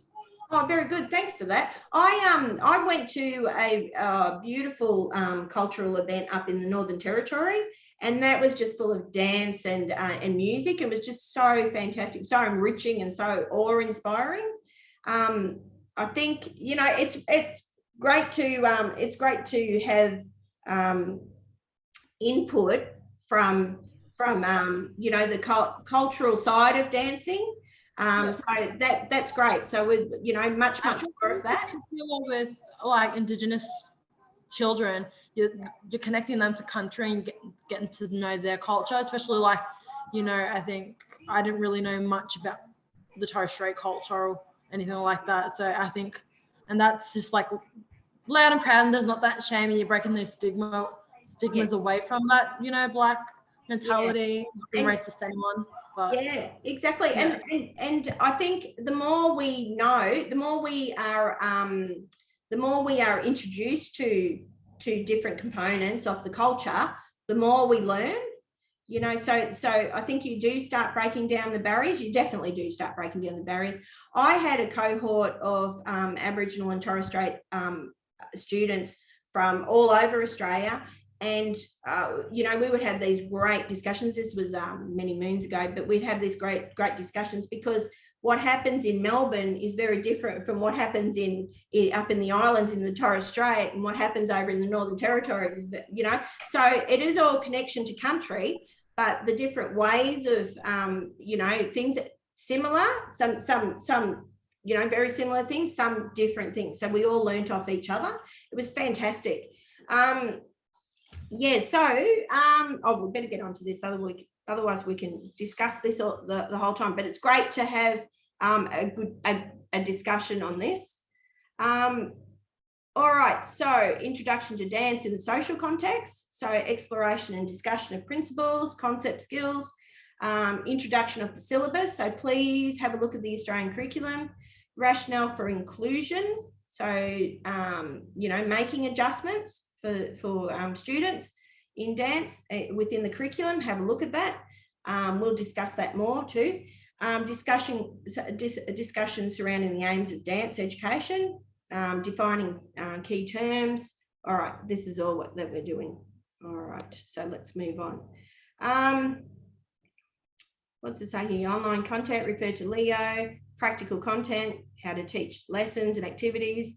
And we are going to go through some activities and lessons that you could introduce to, future teaching. Could be something that you consider for your assessment one also. All right, so I think, tell me your fears about entering this domain, okay? The dance domain on campus. What are your fears? Because let's really squash those. I guess not being in sync, and then not having rhythm is my biggest one. Like, yeah.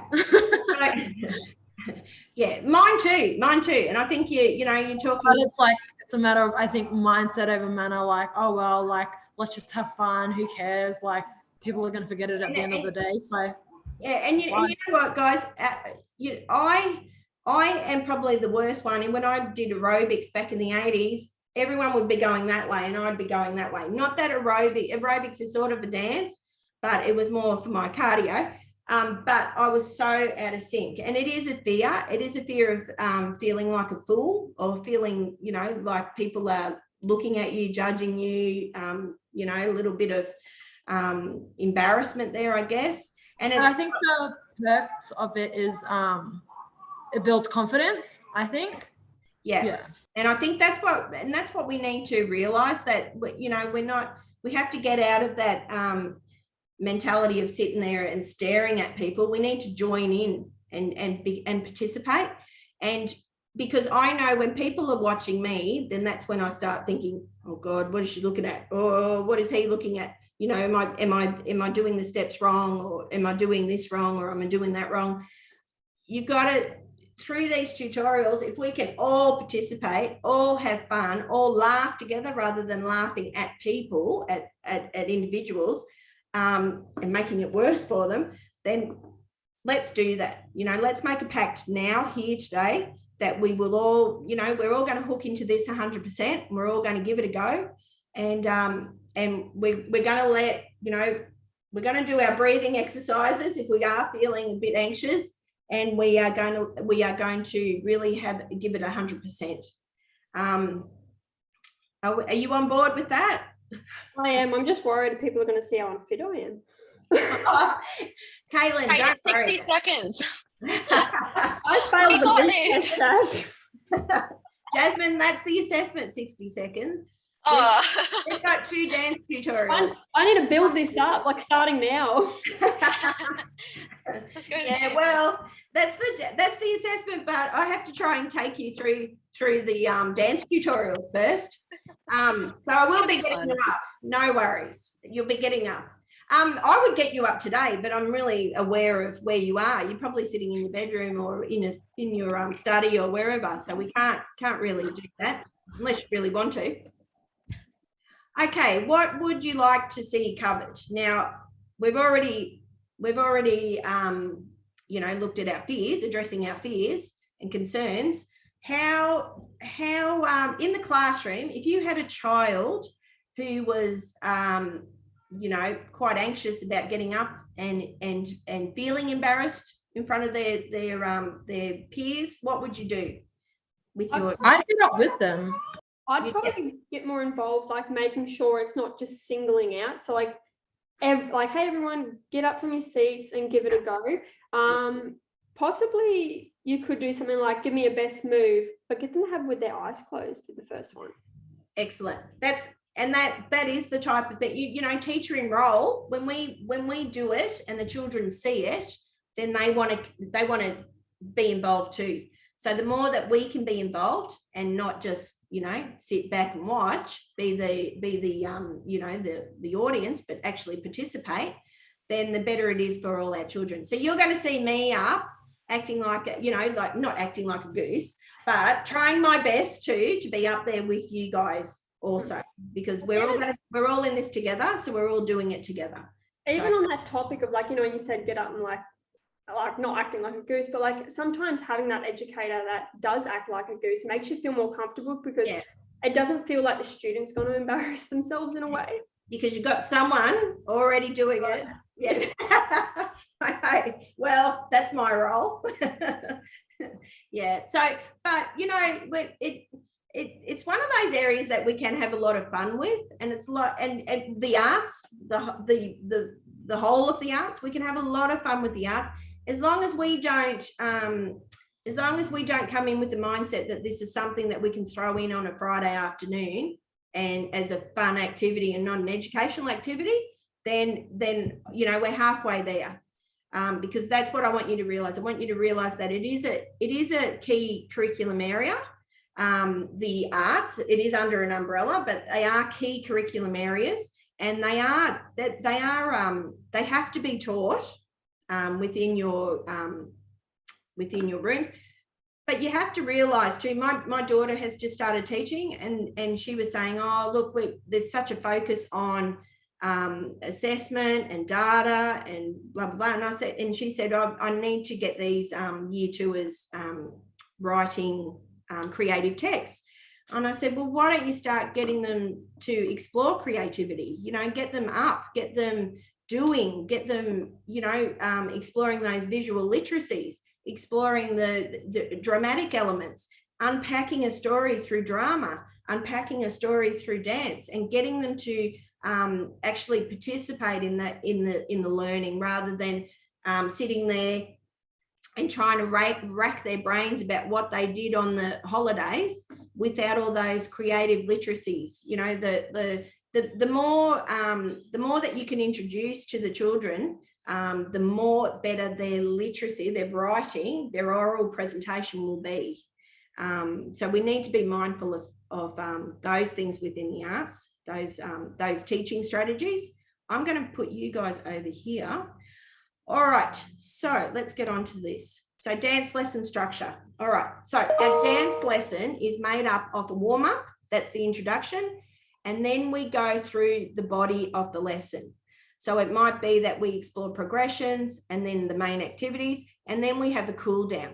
Why do you think we have a warm-up introduction? So your body, like all your bones are warmed up, because if you just go do it straight away, you're probably going to injure yourself.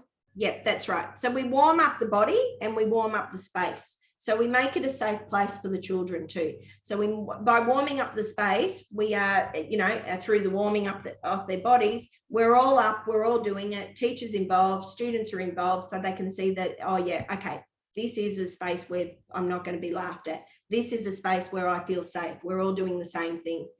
Warming up the body is essential, because in PE, if I have any PE specialists out there, you know, and I know, and through your sports in schools and PE in schools, that you would know that we must, it's a must.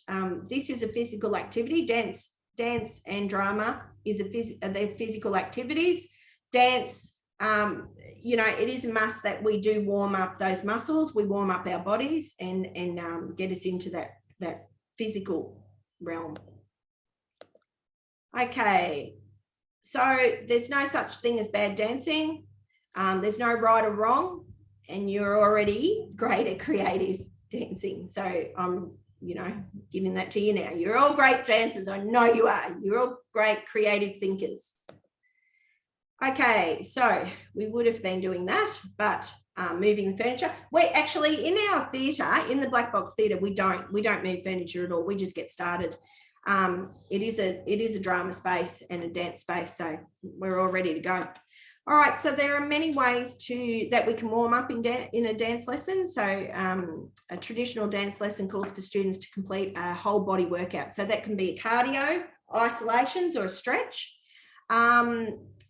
So we would be looking at, you know, very similar to the HPE lessons, we have warm-up activities that are related, okay?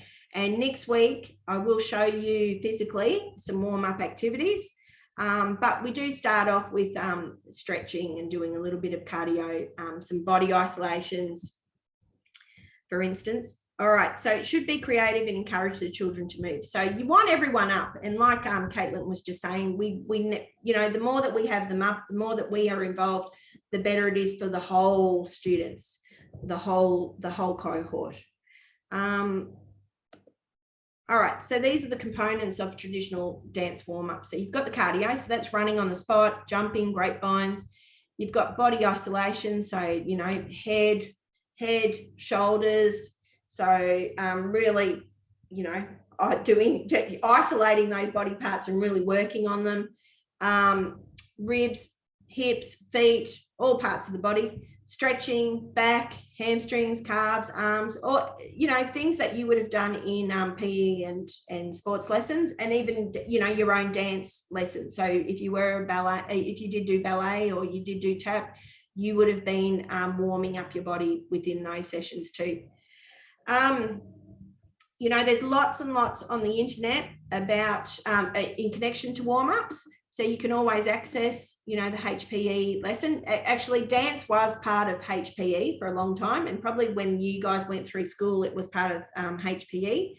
It has moved to under the umbrella of arts, which is a great thing because we are exploring creative dance. All right, so I'm going to break you off into breakout rooms now. I've got here, follow my lead as I take you through what a traditional dance warm-up looks like, but I'm not because of constraints here, I can't. So what I want you to do is in your groups, I want you to discuss how you could make some simple changes to these cardios to connect them to a theme. Okay, so some of the warm-ups that I have described on there, and I'll put that slide back. Hang on a moment. These, I want you to try and figure out how you might change them to connect with this song. So Dance Monkey by Tones and I want you to think about a theme. So talk about a theme and talk about a warm-up that could be connected to that particular music. Okay, are we clear on that? Yeah, all right. I'll move you into breakout rooms and then I'll get you back after maybe, what do you think, 5 minutes might be enough time? Yeah? Yeah. Yeah, Okay. definitely. All right. So I'm going to break you off. I think I calculated 5. Oh no, 5. But yeah, I'll put you into 5 breakout. Okay. No one's left out. All right. You guys have a good old chat. I'll see you soon.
Okay, yeah, so that's great. Thanks for that discussion.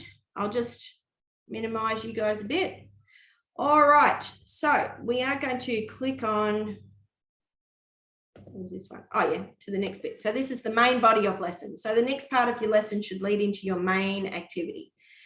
So the body, like I said, is you're introducing progression. So you're introducing some technique, I guess, and then you introduce the actual main component. So in a traditional dance lesson, you would ask the students to execute progressions. This encourages them to move through space, okay? And they form relationships. It's they are exploring that element of relationship, so moving around, moving with other people, develop coordination and awareness. There are some children, you know, in year whatever, middle primary who still don't know how to skip. So, you know, gross motor development in that regards, we might have to teach them the techniques of progressions. You know, and this all aids us when we do go into the dance sequencing, because then they are developing their coordination and balance and awareness of space. Yeah, so remember, in a creative arts dance lesson, we want to link our progression to our theme. All right, so let's have a look at progressions. So progressions: action, walking, running, jumping, skipping, dancing, rolling, sliding, galloping. Now, you know, some of these concepts are a bit hard for 4 and 5 year olds. Galloping, skipping, you know, can be quite daunting for little ones. They just don't know how their body, you know, moves in that way. So actually watching other students actually, you know, practicing this and actually exploring progressions like this is quite valuable to their physical development, as well as their cognitive development. So their problem solving, their coordinating, you know, brain and body. Space: high, medium, low, forward, backward, right, left, up and down. So you're using levels. So, you know, walking low to the ground, walking high on your tippy toes, walking forwards, moving right, forward, moving left, backwards, up and down. So exploring the immediate space, exploring the whole space, exploring the floor. So if you're in a hall, we are going to be in a drama room, so we have got quite a lot of space. So we will be exploring progressions across the room. You have loco and non-loco movements. So locomotive movements is actually moving across a space. Non-loco movements is actually having an axle to the ground. So you're moving your body, but you have got an axis to the ground. So whether that axis is your bottom or your feet or your hands, probably not your hands, then it's some part of the body that is axled or has an axis. So that is non-loco and loco, but we'll explore that more next week. So progressions, have a look at that list. And then what I want you to do is I'm going to break you into your groups again. So normally I might break you up into groups of 3 this time. You would normally, I would have you at the back of the room. We would be in 3 lines, 3 groups with 3 lines. Execute the following dance steps. So skipping down the room, skipping, adding arms. And I don't know if anyone's seen Zoolander, you know, the model off where I can't remember, Owen Wilson and Ben Stiller have they're on the catwalk. I love it because Ben, I think it's Owen Wilson. He puts his arms out and then he starts skipping down the catwalk, and it's that real fluidity of movement. Just to give you an example there. But we will be doing something like this next week anyway. But I want you to talk about the execution of the following steps. So skipping down the room, what would you do with your arms? What could you do with your arms? Now, step, ball, change. I'm going to show you a little video of step, ball, change if you're not aware of this. Okay. I'll just share. Hang on. Yep, got it. I'm not going to, you're just going to watch this. I'm not going to do the whole screen. All right, so let's have a look at this young lady. This is a video of how to perform the step, ball, change dance movement that we will be using in our ensemble dance. So the first step is to step on the ground with your right foot. Second step is to shift your body weight solely to the right foot, and afterwards step behind your right foot with the ball of your left foot. When you do that, lift your right foot. So now you're standing on your left foot only. Then change back to your right foot. Now I'm going to move to the left. So step to the left with your left foot. Shift your body weight solely to your left foot and step behind your left foot with the ball of your right foot. And like before, when you do that, lift your left foot so that you're only standing on your right foot. And then change back to your left foot. And repeat these movements again. So I go back to the right. Step, ball, change, step, ball, change, step, ball, change, step, ball, change, and it will get faster. Step, ball, change, step, ball, change, step, ball, change, step, ball, change. Okay, I just think that's a great example. It's better than me getting up and trying to focus my camera on my feet. So step, ball, change. Where am I? Yep. Okay. So what I would like you to do, I'm going to break you off into groups. You might want to get up on your feet and try that step, ball, change move. Yeah, because some people get a bit mixed up with step, ball. They think it's a bouncing ball, you know, so they've got a ball, but it's step, ball off your feet, change. All right, so play the music, Uptown Funk. Kids absolutely adore Bruno Mars in this this video and this song, Uptown Funk, because it is funky. It is you know, high intensity, and they love dancing to it no matter what. I do not know a kid who does not get up and start dancing to this song. So it is really useful. It is a really good resource to have on hand. But let me break you off into your groups, and I want you to try and figure out some dance steps using skipping, adding arms, and then the step, ball, change. What routine could you come up with? Okay, I know it's a little bit confusing, but what could you do? Now we were going to start off in a line, but what other way could you execute this exploration? Break you off. This time I'm going to break you off into, what can I do? I'll just recreate. Might go to 4 rooms. Oh no, that's too many. Hang on a minute. No, I want more. Sorry. I'll go to, whoops, 6 rooms and we'll see how we go. Okay. So I'll see you in a little bit. You all right, Zane?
Yep, grapevine. Yeah, great. Yep, that's right. Step, side, side. Yep, grapevine.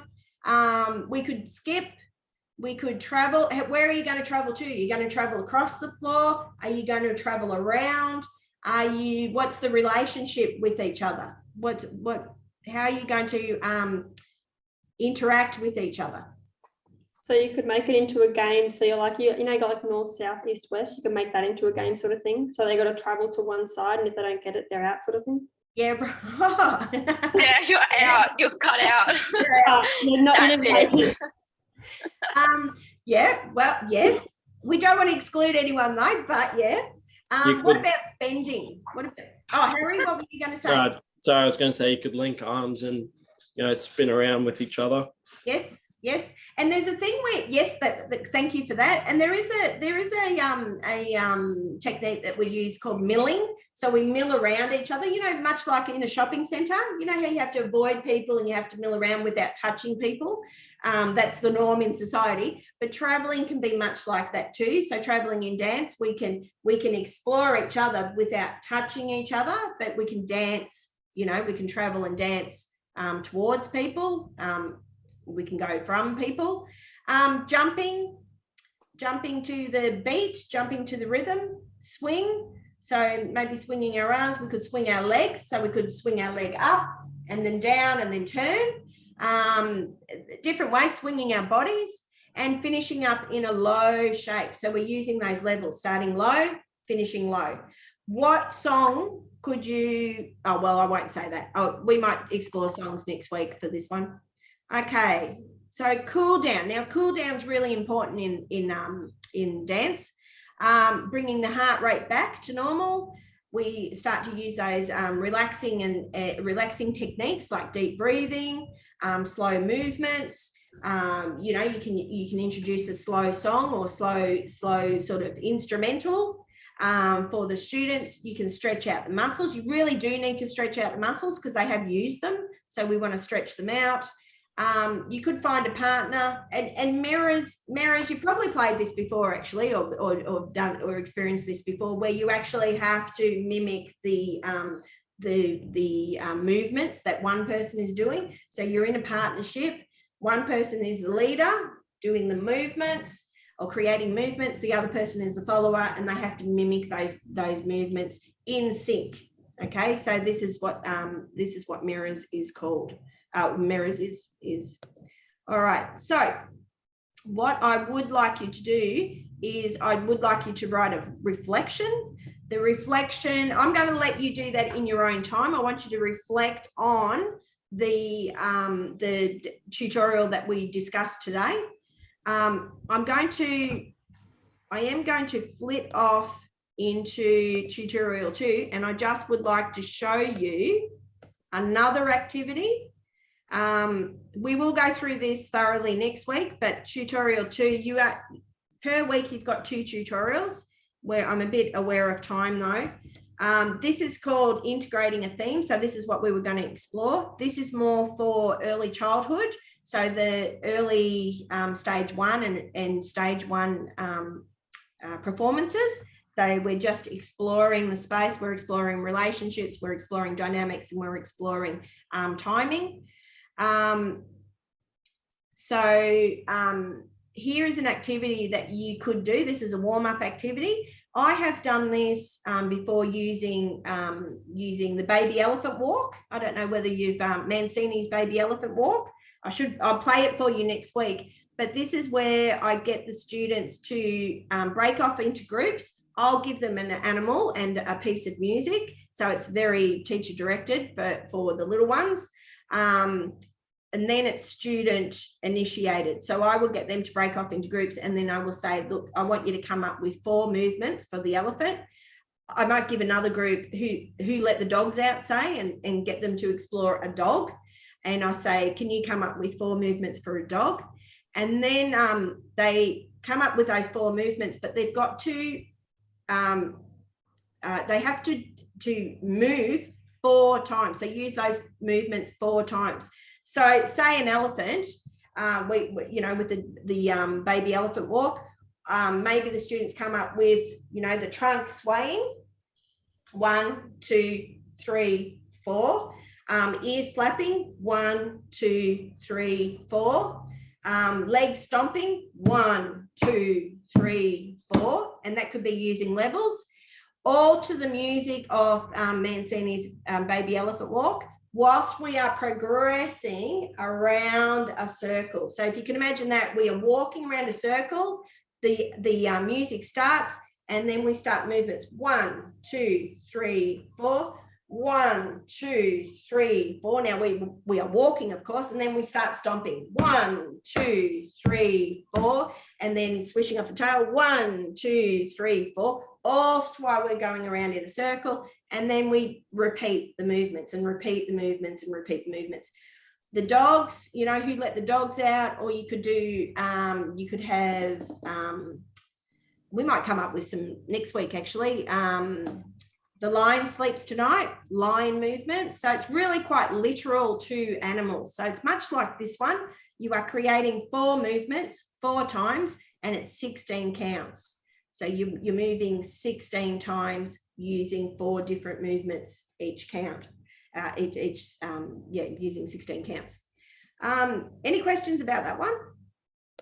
Okay. Yes. With the reflection, I'm just reading it here. Do we just keep it until our assessment, or do you want us to bring it to the next class or email it? Just yes, please. Can you keep it? Your weekly reflection on your tutorials, you should be bringing that to class. So you should reflect on each tutorial. So this one you would reflect in a moment. When I start trying to work out groups, that's when you can write down your reflections for this tutorial.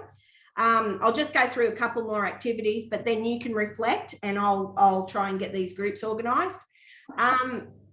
But you do bring that, try and print that out if you can, or have a little book that you can write reflections in, because that's a physical task I want you to do each tutorial. So you actually have it, and then you can bring it out into your planning stage with your dance routines and things like that. So the next one is lining up at the back of the room, kangaroo jumps. So be mindful that this is a preschool or kindergarten age group. 4 jumps on the spot, then skip. 4 jumps traveling, then skip. So 4 jumps spot, and then you skip in place, and then 4 jumps traveling, so jumping across the room and then skipping in place. Jumps, skip times 4, jump on the spot times 2, jump out and in, repeat adding arms. So these are simple, complex movements for these little guys, pretty simple movements for us. Now we will go through those next week too. Machines, referring to a picture, so that's a motive. Having a look at the picture, or a pretext, having a look at the picture, the children have to decide on what parts of the machine they are going to be, and what sound they're going to make. And then the machine becomes a moving object, or a moving piece of art. So that all children are involved. Now I've done this as a whole group class, a whole class, and I have done it in small groups, and I've done it in half class groups, and it works out brilliantly. The students, they either break off into a group and they decide what parts they're going to be, or else I will point to the individual to add to the machine, and then it's a work in progress by all of us. And then we have mimes. So this is a sample. I want you to go back through these tutorials anyway at the end. Choose a profession, select some music to help you explain that profession, create a 20 to 30 second mime reflecting what you wanted to be using dance and some drama techniques. All right, so whilst you are, and of course, cooling down. So you can use machines as cooling down, cooling down the body, cooling down the space, and so they can transition off into another subject area, or transition out to lunch or wherever they're going. You need to de-escalate the children. You need to calm them down. So body, mind, soul, calm down. And you can do this through meditation and breathing exercises. You can do it through slow, methodical music. You can do it through a little bit of mime, so slowing down the activity with mime, slow mime. Yeah, but that's about it for the reflection. Now, what I'm going to do is I'm going to go into the breakout. I'm going to get the breakout groups up. If you wouldn't mind, can you tell me what group, if you have a group that you would like to be put into, and I'll put you into that breakout group and you can discuss with your group what you're going to do. Be mindful, you do have to do these reflections. So at the end of this tutorial slide, which you will find up on Leo, just answer these questions and then add them to your portfolio. But at the moment, I didn't want to go too much over 2:30 because I think it's a very, it's a mind fest. You're overloaded with information now, and that last tutorial ran really quickly. But I do want you to go back over that. And next week, be assured that we will go through those activities on campus. But right now I'll go into the, I'll get the breakout rooms up. And has anyone, I'm going to assign them manually. Has anyone got a group they would like to go into? When you mean groups, you mean for assessment 1 or just random groups that would like to go into? No, assessment 1. Okay, well, yeah. I've got Jazz and Madeline Thompson. Jasmine Nicholson? Yeah. Yep. And Madison? Madeline Thompson. Oh, Madeline. Yeah, we've still got a bit more room. Where is Madeline? Is Madeline here? I'm not sure. She was. It doesn't look like she's here anymore. No, Madeline. No, she must. No, she's not here. So Madeline's gone. And Caitlin, I'll put you two together. And can you get in contact with Madison? Is there anybody else who would like to go into this group? We're okay. Great girls. I did have a question because I'm not officially in this class just yet. I'm still working out my enrollment. I emailed you. There is still space in this class. I think this was the only one with time, wasn't it? Yes, it is. Yeah. Okay. Cool. Yeah.